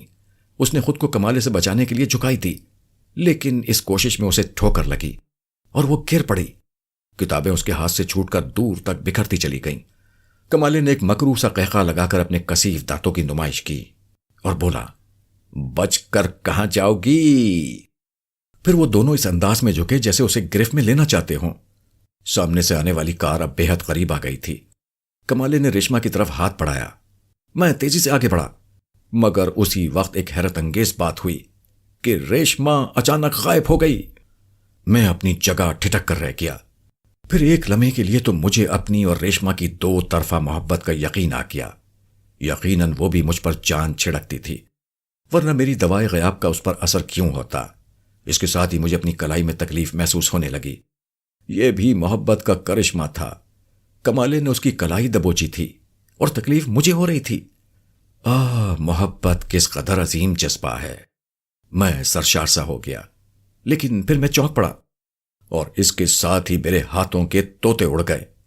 پہلے ریشما غائب ہوئی تھی اور اب کمالا اور اس کا ساتھی، کار، زمین، آسمان، پورا کا پورا منظر ہی غائب ہو گیا تھا۔ مجھے یہ سمجھنے میں کچھ دیر لگی کہ در حقیقت ہر چیز تو اپنی جگہ موجود ہے، البتہ میری بینائی غائب ہو گئی تھی۔ میں آنکھیں پھاڑ پھاڑ کر چاروں طرف دیکھنے کی کوشش کرتا رہا، لیکن مجھے کچھ بھی دکھائی نہیں دے رہا تھا۔ بالآخر میں سر کو دونوں ہاتھوں سے تھام کر جہاں تھا وہیں اکڑو بیٹھ گیا۔ کتنا بڑا المیہ تھا۔ میری ریشما اغوا ہو رہی تھی اور میں اپنی بینائی کا ماتم کرنے کے سوا کچھ بھی نہیں کر سکتا تھا۔ تقدیر ہمیشہ کسی اہم موڑ پر ہی مجھ سے دغا کرتی تھی۔ یکا یک مجھے دوائے غیاب کا خیال آ گیا۔ میں تقدیر کو بلا وجہ برا بھلا کہہ رہا تھا۔ مجھے یقین ہو گیا کہ یہ اسی دوا کا کیا دھرا ہے۔ میں نے یاد کرنے کی کوشش کی کہ دوا میں نے استعمال کب کی تھی، لیکن گزشتہ 2 روز میں مجھے ایسا ایک موقع بھی یاد نہ آیا۔ البتہ صبح میں نے آنکھ میں آئی ڈراپس ڈالے تھے۔ کہیں ایسا تو نہیں کہ ڈراپس کی شیشی میں کسی طرح دوائی غیاب پہنچ گئی ہو؟ یقیناً یہی بات تھی۔ دوا غائب کرنے کی صلاحیت رکھتی تھی۔ آنکھوں میں ڈالنے کی صورت میں وہ یقیناً بینائی غائب کر دیتی۔ نہ جانے کتنی دیر ہو گئی، میں ویسے ہی اکڑو بیٹھا رہا، بار بار منہ اوپر اٹھا کر آسمان کی طرف دیکھتا رہا۔ ایسی ہی ایک کوشش کے دوران بالآخر مجھے آسمان کی ہلکی سی جھلک دکھائی دے گئی۔ پھر میں نے ادھر ادھر دیکھا، بینائی بحال ہو گئی تھی، لیکن میدان صاف ہو چکا تھا۔ محاورتاً نہیں، حقیقتاً، یعنی میدان خالی پڑا تھا۔ نہ تو وہ کار تھی اور نہ ہی میری کائنات ریشما تھی، اور نہ وہ خبیث کمالا اور اس کا ساتھی۔ میری موجودگی میں میری دنیا اندھیر ہو گئی تھی۔ میرا جی چاہ رہا تھا کہ دھاڑے مار مار کر رو پڑوں، لیکن پھر مجھے اپنی مردانگی کا خیال آیا اور میں نے رونے کا ارادہ ملتوی کر دیا۔ مجھے اس سلسلے میں تیزی سے کوئی قدم اٹھانا چاہیے تھا۔ ریشما، میری محبت، میری کائنات خطرے میں تھی۔ میں پلٹا اور تیز تیز قدم اٹھاتا مکانوں کے اس سلسلے کی طرف چل دیا جو میدان کے ایک طرف نظر آ رہا تھا۔ وہاں مجھے ٹیلی فون تلاش کرنا تھا تاکہ پولیس کو اغوا کی اطلاع دے سکوں۔ ریشما کی فوری بازیابی بے حد ضروری تھی۔ میں تیز تیز چلتا رہا۔ مجھے کیچڑ کا احساس اس وقت ہوا جب میرا پاؤں رپٹ گیا اور میں چاروں شانے چت کیچڑ میں گر پڑا۔ اٹھنے کی کوشش میں ایک مرتبہ پھر پھسلا۔ اس بار میرا منہ اور دونوں ہاتھ بری طرح کیچڑ میں لتھڑ گئے۔ عجیب مصیبت تھی، جتنی جلدی تھی اتنی ہی دیر ہو رہی تھی۔ جیسے تیسے میں نے رتی اخبار کے ٹکڑوں سے اپنے ہاتھ اور منہ کو صاف کیا اور پھر آگے بڑھ گیا۔ مجھے احساس تھا کہ میرے کپڑے کیچڑ میں لت پت ہو رہے ہیں، لیکن اس وقت یہ سب کچھ سوچنے کا وقت نہیں تھا۔ گلی میں آ کر میں نے کوئی ایسا مکان تلاش کرنا شروع کیا جہاں ٹیلی فون موجود ہوتا۔ میں ہر دروازے پر نیم پلیٹ دیکھتا ہوا آگے بڑھتا رہا۔ نام آدمی کے بارے میں بہت کچھ بتا دیتا ہے۔ رستم علی کے دروازے پر دستک دینا مناسب نہیں تھا، کیونکہ مجھے ایک رستم کا پہلے ہی تجربہ ہو چکا تھا۔ سمندر خان کو بھی میں نے نظر انداز کر دیا کیونکہ تیرنا نہیں جانتا تھا۔ بالآخر مجھے اپنے مطلب کا ایک نام نظر آ ہی گیا، اشک گورکھ پوری۔ دراصل اس سلسلے میں میری ایک مخصوص حس کام کرتی تھی جس پر مجھے اندھا دھند بھروسہ تھا۔ میں نے کال بیل پر انگلی رکھ دی۔ چند لمحے بعد دروازہ کھلا اور 10-12 سالہ ایک لڑکے نے دروازہ کھول کر میرا سر تا پا جائزہ لیا۔ اس کا انداز ایسا تھا کہ میں بوکھلا گیا۔ بابا معاف کرو، لڑکے نے کہا اور دروازہ بند کرنے لگا۔ ٹھہرو، میں نے کہا۔ مجھے غصہ تو بہت آیا کہ کم وقت مجھے بھکاری سمجھ رہا ہے، لیکن مجھے ہر قیمت پر ٹیلی فون کرنا تھا۔ لڑکا ٹھٹک گیا۔ کیا بات ہے؟ اس کے تیور بے حد خراب تھے۔ کون ہے منّے؟ کیا بات ہے؟ اندر سے ایک مردانہ آواز آئی۔ مخاطب لڑکے کو کیا گیا تھا۔ ابی جان، کوئی فقیر ہے، لڑکے نے جواب دیا۔ یہ سن کر میں آپے سے باہر ہو گیا۔ میں فقیر نہیں ہوں، میں نے لرزتی ہوئی آواز میں کہا۔ میں اشک صاحب سے ملنے آیا ہوں۔ لڑکے کی نظروں کی سختی کچھ کم ہو گئی۔ بسمل لکھنوی ہیں آپ؟ اس نے پوچھا۔ میں نے نفی میں سر ہلا دیا۔ تو پھر عبداللہ کاشمیری ہوں گے؟ نہیں، میں…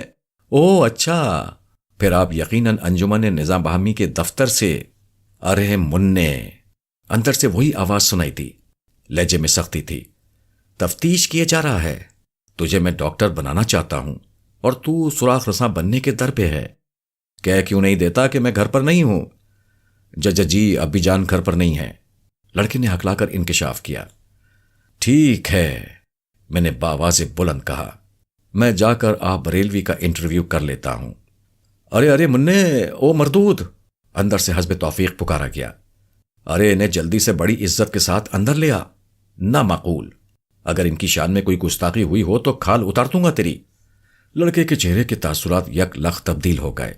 اس نے دروازہ پوری طرح کھول دیا اور بولا، آئیے جناب، تشریف لائیے۔ میں اپنی کیچڑ آلود تشریف سمیت دروازے سے گزرا اور ڈرائنگ روم میں داخل ہو گیا۔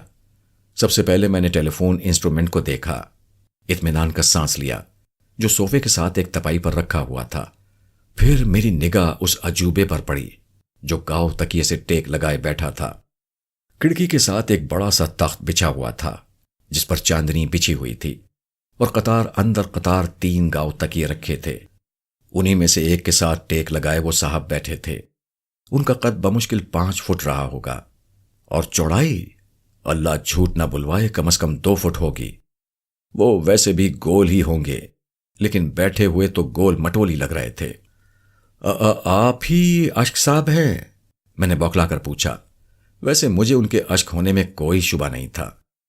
اشک گول ہی تو ہوتے ہیں، لیکن مسئلہ یہ تھا کہ انہیں کس کی آنکھ کا اشک سمجھا جائے۔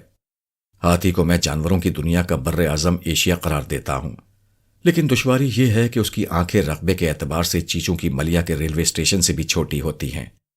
اگر اشک صاحب کو ہاتھی کی آنکھوں میں ٹھونسنے کی کوشش بھی کی جاتی تو وہ بیچارہ محض آنکھیں پھٹنے کی وجہ سے مر جاتا۔ ڈائنوسور کے متعلق غور کیا تو پتہ چلا کہ اس کی آنکھیں بھی چھوٹی ہوتی تھیں۔ خدا جانے اس میں بھی کوئی راز ہی ہوگا۔ ہر بڑے جانور کی آنکھیں چھوٹی، دور کیوں جاؤ؟ خود اشک صاحب کی آنکھیں بھی ایسی تھیں کہ انتہائی مختصر آنسو بھی ان میں سے پھنس کر نکلتے ہوں گے۔ جی ہاں، خاکسار کو ہی اشک گورکھ پوری کہتے ہیں، انہوں نے جواب دے کر مجھے چونکا دیا۔ آپ کس پرچے کی نمائندگی کرتے ہیں؟ میں 7 روزہ خیرات کی طرف سے حاضر ہوا ہوں، میں نے جواب دیا۔ اشک صاحب مایوس نظر آنے لگے۔ خیر ٹھیک ہے، انہوں نے کچھ سوچتے ہوئے کہا۔ فوٹوگرافر کو لائے ہیں آپ؟ جی فوٹوگرافر؟ جی وہ بھی آ جائے گا، میں نے بات بنائی۔ دراصل یہ یقین نہیں تھا کہ آپ گھر پر ملیں گے، اس لیے میں تنہا چلا آیا۔ اگر آپ موجود ہوئے تو ٹیلی فون کر کے فوٹوگرافر کو بلوا لوں گا۔ یعنی آپ میری موجودگی کی تصدیق کرنے آئے ہیں؟ جی ہاں، میں نے انکسار سے جواب دیا۔ مجھے پہلے ہی سمجھ لینا چاہیے تھا۔ کیا سمجھ لینا چاہیے تھا؟ یہی کہ آپ چپڑاسی ہیں، ہولیا خود بتا رہا ہے۔ جی میں چپڑاسی نہیں ہوں، میں نے بے حد غصے سے کہا۔ میں رپورٹر ہوں، اجازت ہو تو دفتر ٹیلی فون کر کے فوٹوگرافر کو بلوا لوں۔ انہوں نے بے نیازی سے اس بات میں سر ہلا دیا۔ میں ٹیلی فون کی طرف بڑھ گیا۔ دل میں نے تہیہ کر لیا کہ دوائے غیاب استعمال کر کے کسی دن ان کا دماغ ضرور درست کروں گا۔ انہوں نے میری بہت توہین کی تھی۔ پھر مجھے خیال آیا کہ ابھی کچھ دیر پہلے میری بینائی غائب ہو گئی تھی۔ اس کے ساتھ ہی میں نے فیصلہ کیا کہ اب دوائے غیاب آئی ڈراپس کی شیشی میں بھی ساتھ رکھوں گا، تاکہ ان جیسے لوگوں کی بینائی اور سماعت وغیرہ حسب توفیق غائب کر سکوں۔ میں نے پولیس اسٹیشن کے نمبر ڈائل کیے۔ رابطہ ملنے پر ایک اجنبی آواز سنائی تھی۔ سلطان صاحب ہیں؟ میں نے پوچھا۔ آپ کون صاحب بول رہے ہیں؟ میں ابو العمران ہوں، مجھے ان سے ضروری کام تھا۔ وہ کسی کام سے گئے ہوئے ہیں۔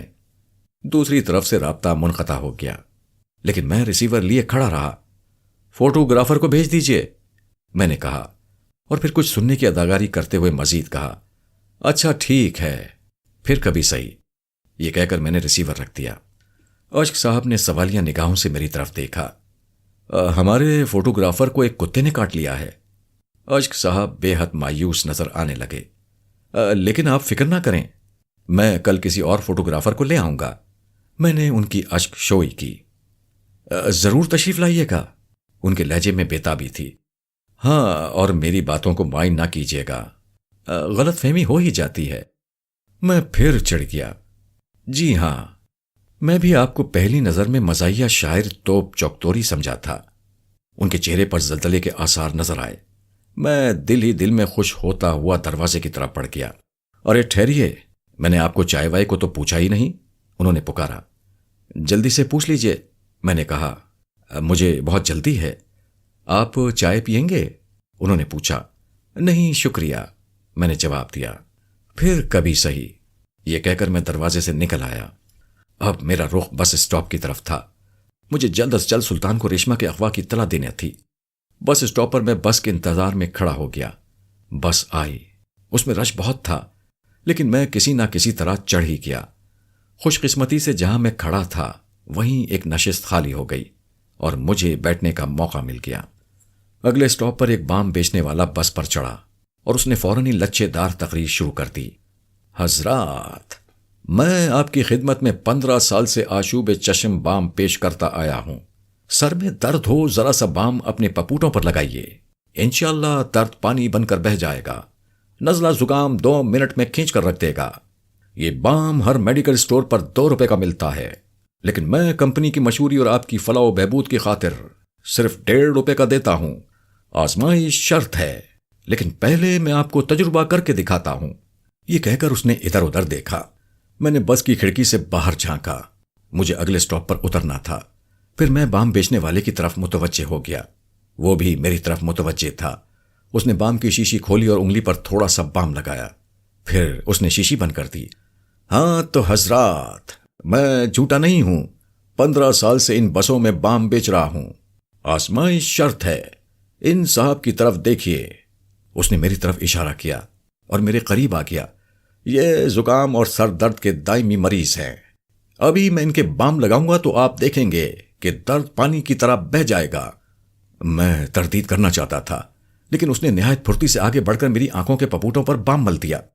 بام کا لگنا تھا کہ دنیا میری نگاہوں میں اندھیر ہو گئی. ایسا لگا جیسے کسی نے پسی ہوئی مرچیں میری آنکھوں میں جھونک دی ہوں. شدید جلن ہو رہی تھی. دیکھا حضرات، اس مردود کی آواز سنائی تھی. دیکھیے درد بہہ رہا ہے. مجھے یقین ہو گیا کہ میرا پورا وجود پانی بن کر بہہ جائے گا. میرے منہ سے عجیب و غریب آوازیں نکلنے لگی. میں اس بدبخت کو لتاڑنا چاہتا تھا، لیکن شدید جلن کی وجہ سے گنگ ہو کر رہ گیا تھا. تو حضرات، بام کی شیشی قیمت 1.5 روپیہ، صرف 1.5 روپیہ. جی ہاں، 1.5 روپیہ. اور یہ 1.5 روپیہ رائے گا نہیں جائے گا. دن بھر میں 10 روپے آپ پان کھا کر تھوک دیتے ہیں، سگریٹ پی کر پھونک. اچانک مجھے خیال آیا کہ کہیں بس اسٹاپ نہ نکل جائے. میں اٹھ کھڑا ہوا اور اندازے سے گیٹ کی طرف بڑھنے لگا. اچانک کسی سے ٹکرا گیا. بھائی صاحب، مجھے اورنگ آباد اترنا ہے اور مجھے کچھ نظر نہیں آ رہا ہے. پلیز میری مدد کریں. میں نے فریاد کی. حضرات، یہ آشوب چشم بام. وہ خبیث بام والا اپنی تقریر جاری رکھے ہوئے تھا. جیسے تیسے مجھے بس سے اتارا گیا اور بس آگے بڑھ گئی. اب میرے سامنے ایک اور سنگین مسئلہ تھا. مجھے سڑک پار کرنا تھی.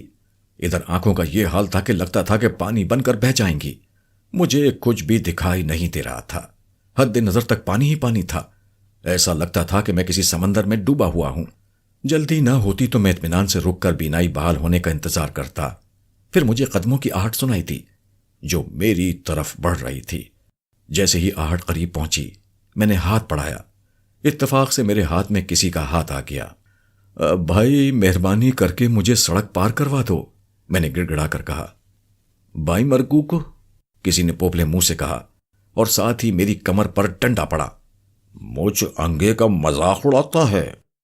تب مجھے احساس ہوا کہ قدموں کی آہٹ کے ساتھ چھڑی کی آواز بھی تھی. میں کسی اندھے بابا سے سڑک پار کرانے کی فرمائش کر بیٹھا تھا. میں حق لا کر رہ گیا. چھوڑیے بابا جی، ایسے بدبختوں سے خدا ہی سمجھے گا، کسی نے کہا. آئیے میں آپ کو سڑک پار کرا دوں. میں سراپا سماعت بن گیا. بڑے میاں کی چھڑی کی آواز کے پیچھے چلتے چلتے بالآخر میں نے سڑک پار کر لی. لیکن اب آگے بڑھنا خطرناک بھی ثابت ہو سکتا تھا. ذیلی سڑک پر سائیکلیں بکثرت چلتی تھیں اور سائیکل چلانے والے حد درجے لاپرواہ ہوتے ہیں. اب مجھے بینائی کی بحالی کا انتظار کرنا ہی تھا. میں کچھ ٹٹول ٹٹول کر اور کچھ اندازے سے ایک درخت کے نیچے جا بیٹھا. عجیب ستم ظریفی تھی. میں اپنی قسمت کو رو بھی نہیں سکتا تھا. آنکھیں تو ویسے ہی بہی جا رہی تھیں. یوں لگتا تھا اس مصیبت سے فارغ ہوتے ہوتے میرے جسم میں پانی بچے گا ہی نہیں. میں سر جھکائے بیٹھا رہا اور آنکھیں بہتی رہیں. آہٹوں سے پتہ چلتا کہ میرے سامنے سے لوگوں کی آمد و رفت جاری ہے. میرے لیے یہی بہتر تھا کہ سر جھکائے منہ چھپائے بیٹھا رہوں. وہ میری بستی تھی اور گزرنے والوں میں بیشتر میرے جاننے والے ہوں گے. مجھے اس حال میں دیکھیں تو نہ جانے کیسے کیسے افسانے تراشیں. کبھی کبھار بے ساختہ ایک طویل سرد آہ بھی میرے منہ سے نکل جاتی تھی. مجھے احساس ہو رہا تھا کہ قدموں کی آہٹوں کے ساتھ ساتھ کبھی کبھی ایک جھنکار بھی شامل ہو جاتی تھی. لیکن میں اس کی نوعیت سمجھنے سے قاصر تھا. ظاہر ہے باقاعدہ اندھا تو تھا نہیں کہ میری سماعت کی خصوصی تربیت ہوئی ہو. پھر آتے جاتے لوگوں کے فقرے بھی پلے پڑنے لگے اور میرا کلیجہ منہ کو آنے لگا. ہے بیچارہ، اوف، اللہ اپنی پناہ میں رکھے. عزت دار معلوم ہوتا ہے بیچارہ. کیسے منہ چھپائے بیٹھا ہے اور زارو قطار روئے جا رہا ہے. پیٹ بڑا پاپی ہے بھائی. خدا دشمن کو بھی ایسا وقت نہ دکھائے. آخری 2 جملے سن کر میرے کان کھڑے ہوئے. لیکن انسان کے کان آبدوز کے ریڈار تو ہوتے نہیں. چنانچہ مجھے پتہ بھی نہ چلا کہ ایک اور بڑی مصیبت میری منتظر ہے. اور جب پتہ چلا تو حد ہو گئی. خدائی جانے مجھے اس حال میں بیٹھے ہوئے کتنی دیر ہو گئی تھی۔ آنکھوں سے تو پانی بند ہو گیا، لیکن اب ناک بری طرح بہہ رہی تھی اور حلق میں خراش سی پڑ گئی تھی۔ آنکھوں میں اب بھی جلن ہو رہی تھی، تاہم کچھ نظر آنے لگا تھا۔ اس کچھ نظر آنے میں بھی جو کچھ نظر آیا مجھے بھونچکا کر دینے کے لیے کافی تھا۔ میں سناٹے کے عالم میں بیٹھا رہ گیا۔ میرے سامنے چھوٹے بڑے سکوں کا خاصا انبار لگ گیا تھا۔ بات یہیں پر ختم نہیں ہوئی، اصل مصیبت تو ابھی باقی تھی۔ میں احمقوں کی طرح سکوں کو دیکھے جا رہا تھا کہ کسی نے پکڑ کر مجھے جھنجھوڑ دیا۔ بس ایک نگاہ چوکی اور مال دوستوں کا، کسی نے دھاڑ کر کہا اور میرا گریبان تھام کر مجھے کھڑا کر دیا۔ میں نے اس شخص کا جائزہ لیا۔ وہ بے حد تندرست و توانا اور توندل تھا۔ اس کے چہرے پر کم از کم 1 ہفتے کی شیف سجی ہوئی تھی۔ وہ اپنی بڑی بڑی سرخ آنکھوں سے مجھے گھور رہا تھا۔ میرا گریبان اب بھی اس کے ہاتھ میں تھا۔ مطلب؟ میں نے گریبان چھڑانے کی کوشش کی، لیکن گریبان پر اس کی گرفت مزید سخت ہو گئی۔ مطلب پوچھ رہا ہے؟ کتنی معصومیت سے؟ وہ دھاڑا۔ ابے میں چائے پینے کے لیے گیا تھا، کوئی مر تو نہیں گیا تھا۔ 10 منٹ لگے ہوں گے۔ واپس آیا تو پتا چلا کہ بیٹے نے میرے ٹھیے پر ہاتھ صاف کر دیا۔ میں سمجھا نہیں۔ ابے 10 سال سے بیٹھ رہا ہوں یہاں۔ اب میں نے اسے پہچانا۔ وہ ٹنٹا فقیر تھا اور واقعی ہمیشہ یہیں بیٹھتا تھا۔ اس وقت اس نے اسی ہاتھ سے میرا گریبان تھام رکھا تھا۔ لیکن تم تو ٹنٹے ہو، میں نے کہا۔ پھر ابھی وہی ہاتھ دوں گا تجھے، اس نے ہاتھ لہراتے ہوئے دھمکی دی۔ میری بات تو سنو۔ بات چھوڑ، میں کہتا ہوں دفع ہو جا یہاں سے، اور آئندہ نظر مت آئیو، ورنہ جان سے مار ڈالوں گا۔ اور ہاں، اس میں سے 1 پیسہ بھی نہیں دوں گا تجھے۔ مجھے چاہیے بھی نہیں، میں نے کہا اور دفع ہو جانے کا ارادہ بھی کر لیا۔ لیکن مصیبت اتنی آسانی سے ٹلنے والی نہیں تھی۔ کیا ہو رہا ہے یہ؟ کوئی اور دھڑتا ہوا بیچ میں کود پڑا۔ میں نے اور اس فقیر نے، جس کی قسمت نے مجھے کاروباری حریف بنا دیا تھا، یک بیک چونک کر دیکھا۔ کم از کم میری تو روح ہی فنا ہو گئی۔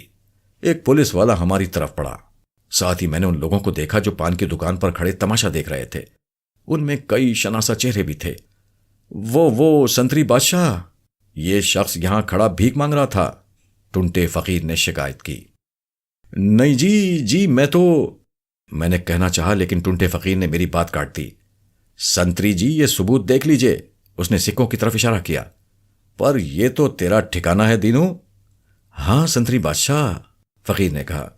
بس جی میں چائے پینے گیا تھا، 20 منٹ لگے ہوں گے، پھر یہ قبضہ جمع بیٹھا۔ میری بھی تو سنیں، میں نے فریاد کی۔ بکواس مت کروئے، سنتری دھڑا۔ وہ پھینٹی لگے گی تھانے میں کہ یاد کرے گا؟ جانتے نہیں بھیک مانگنا جرم ہے۔ مجھے پسینہ آ گیا، لیکن میں کہتا ہوں چپ کر جا، پولیس والے نے کہا، اور پھر سکوں کی طرف دیکھا۔ اس کی آنکھیں حیرت سے پھیل گئیں۔ اوے تینو، گنتی تو کر ذرا، اس نے ٹنٹے فقیر کو حکم دیا۔ ٹنٹے فقیر نے بڑی سعادت مندی سے رقم گننا شروع کر دی۔ وہ سکوں سے 1 روپے کی ڈھیری بنا کر الگ رکھتا جا رہا تھا۔ کچھ دیر بعد گنتی مکمل ہو گئی۔ اتنی دیر میں پانی ہوتا رہا۔ مجھے تماشائیوں کی نگاہیں نیزوں کی طرح اپنے جسم میں چپتی ہوئی محسوس ہو رہی تھیں۔ کاش اس وقت دوائے غیاب میرے پاس ہوتی اور میں دنیا کی نظروں سے چھپ جاتا۔ دوائے غیاب کا اصل مصرف تو میری سمجھ میں اس وقت آیا تھا۔ 44 روپے 60 پیسے ہیں بادشاہ، فقیر نے اعلان کیا۔ ہیں؟ 44 روپے 60 پیسے؟ پولیس والے نے حیرت سے دہرایا۔ اور یہ صرف 20 منٹ کی کمائی ہے؟ جی ہاں جناب، فقیر نے مرے مرے لہجے میں کہا۔ میرا بھی تو، میں نے پھر کہنا چاہا۔ ابھی چپ رہو، تم سے بعد میں بات کروں گا۔ اس بار پولیس والے کا لہجہ نرم تھا۔ وہ فقیر کی طرف متوجہ ہو گیا۔ وہ جی سنتری بادشاہ، فقیر گڑبڑا کر بولا، یہی تو دھندے کا ٹیم ہوتا ہے۔ میں نہیں مانتا، پولیس والے نے کہا۔ تو دھندے کے وقت چائے پینے والوں میں سے نہیں ہے، اس کا مطلب ہے تو بے ایمانی کرتا رہا ہے۔ قسم لے لو سنتری جی، میں تو… اچھا بس کر، مجھے اس سے بات کرنے دے، پولیس والے نے کہا اور میری طرف متوجہ ہو گیا۔ ہاں اب بتا، فل ٹائم کام کرے گا یا پارٹ ٹائم؟ میری سمجھ میں کچھ نہیں آیا کہ وہ کیا کہہ رہا ہے۔ میں حیرت سے اسے دیکھتا رہا۔ یہ غلط بات ہے سنتری جی، فقیر نے احتجاج کیا۔ یہ میرا ٹھیا ہے، ہاں، اور میں نے ہی تجھے دیا ہے، پولیس والے نے کہا۔ میں پتی دیتا ہوں، فقیر بولا۔ یہ اس سے بھی زیادہ دے گا، 1 2 3، بولی ختم۔ اب میری سمجھ میں اس کا مقصد آیا۔ غصے اور شرمندگی سے میرے کان تک گرم ہو گئے۔ کیا بکواس ہے، میں چیخا۔ بھکاری ہو کر اونچا بولتا ہے، پولیس والے نے حیرت سے کہا، پھر یک لخت برہم ہو گیا۔ سیدھی سیدھی بات کر مجھ سے، پارٹ ٹائم کرے گا یا فل ٹائم؟ اور دے گا کیا؟ تمہارا دماغ خراب ہے، میں فقیر نہیں ہوں۔ تو کیا یہ نوابی کی نشانیاں ہیں؟ پولیس والے نے سکوں کی طرف اشارہ کیا۔ یہ بابا جان کا وظیفہ ہے کیا؟ میں تو، یقین کرو میں فقیر نہیں ہوں۔ میں جانتا تھا کہ سچی بات بتانے کا کچھ بھی نتیجہ نہیں نکلے گا۔ تیری مرضی، میں تو تجھے موقع دے رہا تھا بزنس کا۔ ویسے ہنر ہے تیرے پاس، اتنا تو دینوں دن بھر میں بھی نہیں کماتا۔ تو میں جاؤں؟ میں نے پوچھا۔ جائے گا کہاں؟ تجھے تو تھانے لے کر جاؤں گا اور بھیک مانگنے کے جرم میں پھینٹی لگاؤں گا۔ لیکن میں نے بھیک تو نہیں مانگی، میں تو… سب یہی کہتے ہیں۔ دیکھو بھائی سنتری صاحب، مجھے تھانے مت لے کر جاؤ، میں نے التجا کی۔ میں عزت دار آدمی ہوں، بس پھر ایک ہی ضرورت ہے، مجھ سے معاہدہ کر لے اور دھندے سے لگ جا، کر بھلا ہو بھلا۔ بکواس مت کرو، میں ضبط کے باوجود گرج اٹھا۔ اچھا بیٹا، یہ تیور ہیں؟ دینوں پکڑ لے اسے، بھاگنے نہ پائے، میں ذرا پیسے سمیٹ لوں، اس نے فقیر سے کہا، جو مجھے کینہ توز نظروں سے دیکھے جا رہا تھا۔ پولیس والے کا حکم سنتے ہی اس نے مجھے دبوچ لیا۔ سپاہی نے روپے اٹھائے اور دینوں کو وہیں کھڑے رہنے کی ہدایت کر کے پان کی دکان کی طرف چلا گیا۔ چند لمحے کے بعد وہ واپس آیا تو اس کے ہاتھ میں 10 کے 4 نوٹ تھے۔ وہ نوٹ اس نے اطمینان سے اپنی جیب میں رکھ لیے، پھر جیب سے ایک رومال نکال کر بقیہ 4 روپے 60 پیسے اس میں لپیٹ لیے۔ دیکھ بے دینوں، تو گواہ ہے، یہ بھیک مانگ رہا تھا اور یہ ہے اس کی کمائی۔ اس نے رومال والے پیسے ہلائے۔ میں سمجھ گیا مائی باپ، دینوں گڑ گڑایا۔ اس نے اپنا ہاتھ پھر اکڑا لیا تھا جیسے ٹنٹا ہو۔ سپاہی نے میرا ہاتھ پکڑ لیا۔ پھر سوچ لے سائیں، فائدے میں رہے گا، اس نے پیشکش کی۔ بکواس مت کرو، لے چلو مجھے تھانے، میں نے گرج کر کہا۔ مجھے خیال آ گیا کہ مجھے تو تھانے ہی جانا تھا۔ پولیس والے نے مجھے ترہم آمیز نگاہوں سے دیکھا اور بولا، چلا بیٹا، تجھے بھی تو پتا چل جائے کہ پھینٹی ہوتی کیا ہے۔ میں نے کچھ جواب دینا مناسب نہ سمجھا، خاموشی سے اس کے ساتھ چل دیا۔ دینوں بھی ساتھ ساتھ تھا۔ تھانے کے دروازے میں داخل ہوتے ہی سلطان سے سامنا ہو گیا۔ مجھ پر اس نے سرسری نگاہ ڈالی۔ اس کی توجہ کا مرکز پولیس والا تھا۔ او رحیم، کیا کرتا پھر رہا ہے تو؟ سلطان نے اسے ڈپٹ کر پوچھا۔ سپاہی نے جھٹ اسے سیلیوٹ کر ڈالا۔ ڈیوٹی کر رہا ہوں سر جی۔ یہ اورنگ آباد کے بس اسٹاپ پر بھیک مانگ رہا تھا، اس نے میری طرف اشارہ کیا۔ اور یہ جو دوسرا ہے نا، یہ گواہ ہے۔ سلطان نے میری طرف غور سے دیکھا تو اس کی آنکھیں حیرت سے پھیل گئیں۔ ارے پیر بھائی تم، اس نے بے ساختہ لہک کر کہا۔ سپاہی کے چہرے پر ہوائیاں اڑنے لگیں، لیکن فوراً ہی حسب سابق سلطان کے تیور بدل گئے۔ تم بھیک منگے؟ میں تمہارے دماغ کے کیڑے یوں جھاڑوں گا جیسے بستر سے گرد جھاڑی جاتی ہے۔ سیدھے کھڑے ہو جاؤ، ادب کے ساتھ۔ میں بوکھلاہٹ میں بالکل الف ہو گیا۔ میری بات تو سنو سلطان بھائی، میں نے فریاد کی۔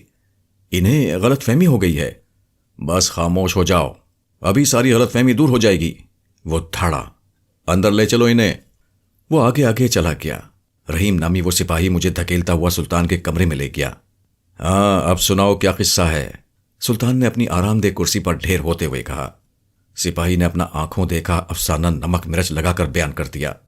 ٹنٹا فقیر اس کی ہر بات پر بے حد خشوع و خضوع سے سر ہلاتا رہا، جبکہ میں انٹرویل سے پہلے کی کہانی سنانے کے لیے بے چین تھا، جس سے وہ سب بے خبر تھے، لیکن مجھے بولنے کا موقع ہی نہیں مل رہا تھا۔ بالآخر رحیم چپ ہو گیا۔ پھر اس نے رومال کھول کر وہ نامعقول ریزگاری سلطان کے سامنے رکھ دی جو مجھے بن مانگے ملی تھی۔ ہاں تو اب کیا کہتے ہو؟ سلطان میری طرف متوجہ ہوا۔ پہلی بات تو یہ کہ یہ رقم نامکمل ہے، میں نے کہا۔ سپاہی کا رنگ فق ہو گیا۔ سر جی یہ ایویں ہی بکواس کرتا ہے، اس نے احتجاج کیا۔ خاموش رہ، اسے بولنے دے، سلطان نے اسے ڈانٹ دیا۔ اس میں سے 40 روپے کی ریزگاری اس نے نکال کر فقیر پان والے سے 10 کے 4 نوٹ لیے، جو اب بھی اس کی جیب میں ہے۔ سلطان نے گھور کر رحیم کو دیکھا، اس کے چہرے پر ہوائیاں اڑ رہی تھیں۔ اپنی جیبیں خالی کر دے، سلطان نے کہا۔ رحیم نے اپنی جیبیں خالی کر دیں۔ 10 کے 4 نوٹوں کے علاوہ اس کے پاس سے 2 روپے 75 پیسے اور کچھ مڑے توڑے سے کاغذ برآمد ہوئے تھے۔ اور سلطان نے میری طرف سوالیہ نگاہوں سے دیکھتے ہوئے پوچھا، اور یہ کہ یہ جو گواہ ہے یہ ٹنٹا فقیر بن کر اسی جگہ بھیک مانگتا ہے اور اس رحیم کو اس میں سے پتی بھی دیتا ہے؟ ارے واہ، سلطان نے قہقہ لگایا، اور تم اس غریب کی جگہ پر قبضہ کر بیٹھے؟ واہ بھائی واہ۔ میں مسکرا دیا، لیکن مجھے مسکراتا دیکھ کر سلطان کا مزاج پھر برہم ہو گیا۔ اوئے سیدھے کھڑے رہو، سمجھے؟ اس نے گرج کر کہا، اور میں فوراً اٹینشن ہو گیا۔ ہاں تم سناؤ ٹنٹے فقیر۔ اب وہ دینو کی طرف متوجہ ہوا۔ کیا نام ہے تیرا؟ دینو سرکار، دینو گھگیا کر بولا۔ بس صاحب میں چائے پینے کے لیے گیا تھا، 20 منٹ لگے ہوں گے، اس نے میری جگہ ہتھیا لی۔ اور ان 4 نوٹوں کا قصہ کیا ہے؟ سلطان نے پوچھا۔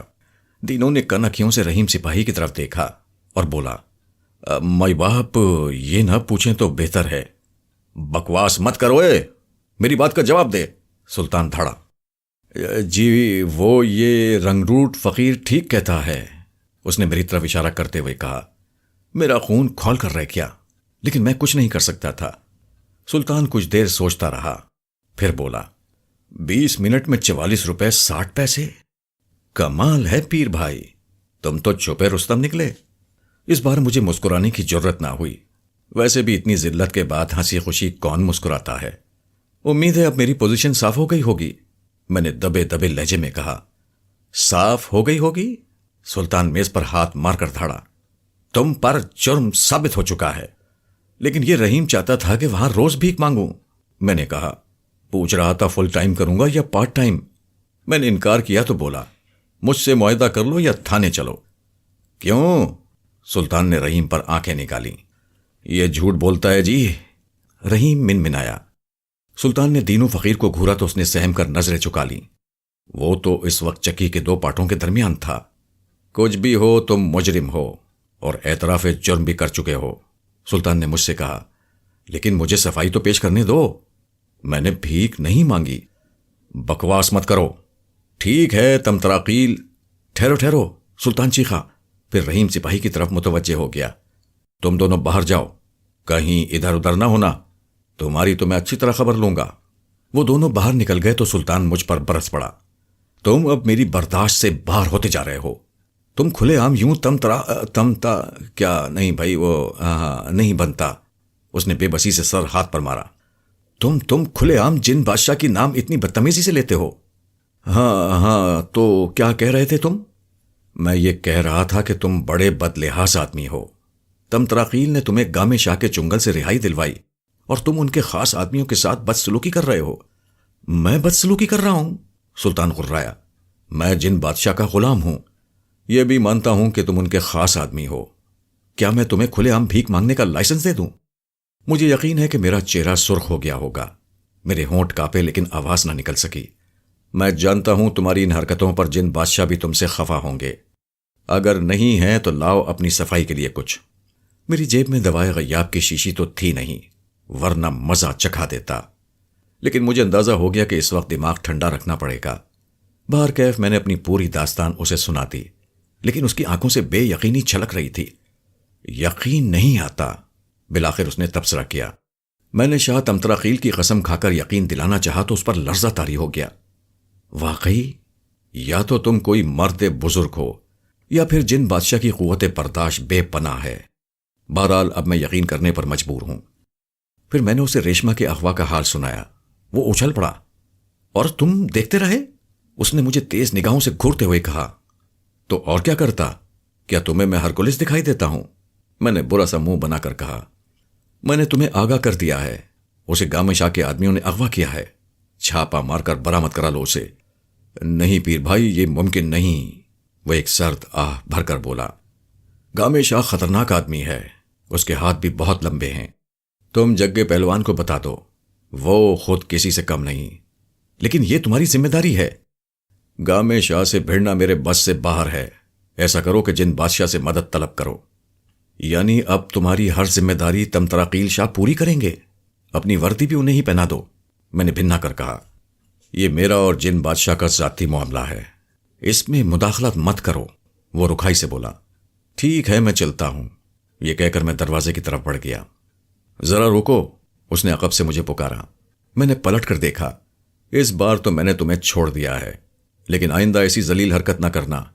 کیوں باپ دادا کا نام اچھالتے ہو؟ یہ میرا اور میرے باپ دادا کا ذاتی معاملہ ہے، میں نے بھنا کر کہا۔ اس میں مداخلت مت کرو، اور ہاں، اس بام والے کا حلیہ بھی لکھواتے جاؤ۔ وہ کیوں؟ اگر وہ اسی طرح بام فروخت کرتا رہا تو انجمن انسداد گداگری انجمن انسداد محنت کشاں میں تبدیل ہو جائے گی۔ میں نے اسے بام فروخت کرنے والے کا حلیہ بتایا اور یہ دعا کرتا ہوا باہر نکل آیا کہ خدا کرے وہ مردود سلطان کے ہتھے چڑھ جائے، تاکہ اسے پتہ چلے کہ بام کے بغیر بھی انسان کا وجود پانی بن کر بہہ سکتا ہے۔ وہاں سے نکل کر میں نے گھر کا راستہ لیا۔ مجھے جلد از جلد گھر پہنچ کر سوچ بچار کرنی تھی۔ سلطان نے ٹکاسٹ جواب دیا تھا، لیکن ریشما کو اس طرح گامے شاہ کے رحم و کرم پر تو نہیں چھوڑا جا سکتا تھا۔ اللہ توکل ریسٹوران سے کھانا کھا کر نکلا تو 8:30 بج چکے تھے۔ میں تیز تیز قدم اٹھاتا گھر کی طرف چل دیا۔ گلی میں گھپ اندھیرا تھا، لیکن راستہ جانا پہچانا ہونے کی وجہ سے میں بڑی روانی سے چلتا رہا۔ اچانک میں کسی سے ٹکرا گیا۔ دیکھ کر نہیں چلتے، کسی نے بے حد اترا کر کہا۔ آواز نسوانی تھی۔ میں نے آنکھیں پھاڑ پھاڑ کر دیکھنے کی کوشش کی، لیکن وہاں کوئی بھی نہیں تھا۔ کوئی سایہ بھی تو نظر نہیں آ رہا تھا۔ کون ہو تم؟ میں نے پوچھا۔ پہچانو نہ مجھے؟ وہی آواز پھر بولی۔ لہجے میں اتراہٹ کا عنصر اور بڑھ گیا تھا۔ کہاں ہو تم؟ یہیں ہوں، تمہارے قریب، بے حد قریب۔ کیا چاہتی ہو؟ تمہیں چاہتی ہوں۔ میری گگھی بن گئی۔ میں نے چڑیلوں کے قصے بھی سنے تھے، لیکن کوئی جیتی جاگتی چڑیل آج تک نہیں دیکھی تھی۔ پتہ نہیں آج کس کا منہ دیکھ کر گھر سے نکلا تھا کہ مصیبت پر مصیبت چل رہی تھی۔ بھوت میرے منہ سے نکلا۔ آواز خاصی بلند تھی۔ کسی نے میرے منہ پر ہاتھ رکھ دیا۔ کیا کرتے ہو پاگل؟ اس آواز نے مجھے ڈانٹا۔ میرا تو جسم ہی بے قابو ہو گیا۔ میں بری طرح مچلا تو وہ ایک طرف جا گری، پھر وہ کراتی ہوئی اٹھی۔ میں نے پھر آواز کی جانب آنکھیں پھاڑ پھاڑ کر دیکھا، لیکن مجھے وہ اب بھی دکھائی نہیں دی۔ مجھ پر لرزہ طاری ہو گیا۔ میں نے آیت الکرسی یاد کرنے کی کوشش کی تو پتہ چلا کہ پاؤں جیسے زمین نے پکڑ لیے ہیں۔ ابو جی، اس نے قریب آتے ہوئے مجھے پکارا۔ تم تو پاگل ہی ہو، کتنے زور کا دھکا دے دیا ہے مجھے۔ یہ کہہ کر وہ کھل کھلا کر ہنس پڑی۔ تب پہلی مرتبہ مجھے کوئی چیز نظر آئی۔ بڑے بدنما نکیلے لیکن چمکدار سفید دانت۔ پھر مجھے سیاہ ہیولا نظر آنے لگا۔ میری گگی بن گئی۔ حلق سے ڈری ڈری آوازیں نکلنے لگیں۔ میری زبان شل تھی، لیکن رواں رواں جلتو جلال کا ورد کر رہا تھا۔ تم ڈرتے کیوں ہو مجھ سے ابو جی؟ اس نے دوسری مرتبہ مجھے ابو جی کہہ کر پکارا تھا، لیکن مجھ میں تو برا ماننے کا بھی حوصلہ نہیں تھا۔ تو تم آخر کون ہو؟ میں ہوں تمہاری زیتون، اس نے بڑے پیار سے کہا۔ میری گگی یقیناً کھل گئی تھی، کیونکہ اس بار حلق سے غراہٹ نکلی تھی۔ کہ کیا مصیبت ہے؟ میں نے سخت لہجے میں کہا۔ تم میرے پیچھے کیوں پڑ گئی ہو؟ پہلے ڈر رہے تھے، اب خفا ہو گئے۔ وہ پھر اٹھلائی۔ گٹری لے آؤں؟ کپڑے اور زیور والی؟ بس اب لے ہی چلو اپنے ساتھ۔ لا حول ولا قوت، میں نے کہا اور اسے ایک طرف دھکیل کر آگے بڑھ گیا۔ مجھے احساس ہو رہا تھا کہ یہ معاملہ بے حد مخدوش ہو چکا ہے۔ اس وقت اگر کوئی مجھے اس کے ساتھ دیکھ لیتا تو شاید الٹی سیدھی ہر قسم کی آنتیں گلے پڑ جاتی۔ میں ایسے کئی لوگوں کو جانتا تھا جن پر آفت ازدواج اسی طرح نازل ہوئی تھی۔ میں نے بڑے خلوص سے دعا مانگی کہ اللہ مجھے ایسی بلاؤں سے محفوظ رکھے۔ گھر پہنچا تو تھکن سے نڈھال ہو رہا تھا، لیکن یہ بھی جانتا تھا کہ آرام ابھی میرے نصیب میں نہیں ہے۔ ریشما کو مصیبت میں گرفتار چھوڑ کر میں چین کی نیند بھلا کیسے سو سکتا تھا؟ ایک صورت تو یہ تھی کہ میں جا کر جگے کو مطلع کر دیتا، لیکن اس میں قباحت یہ تھی کہ وہ مجھ پر ادھار کھائے بیٹھا تھا۔ ویسے ہی پچھلے دنوں میں ایک ناکردہ اغوا کے چکر میں پھنس چکا تھا، آج گداگری کے الزام میں گرفتار ہوا تھا۔ اگر سلطان کو ایک موقع اور مل گیا تو وہ یقیناً مجھے رگڑ ڈالے گا۔ بالآخر میں اس نتیجے پر پہنچا کہ جگے سے رابطہ قائم کرنا نقصان دہ ثابت ہو سکتا ہے، چنانچہ خطرہ مول لینے کی کوئی ضرورت نہیں، مجھے خود ہی اس سلسلے میں کچھ کرنا ہوگا۔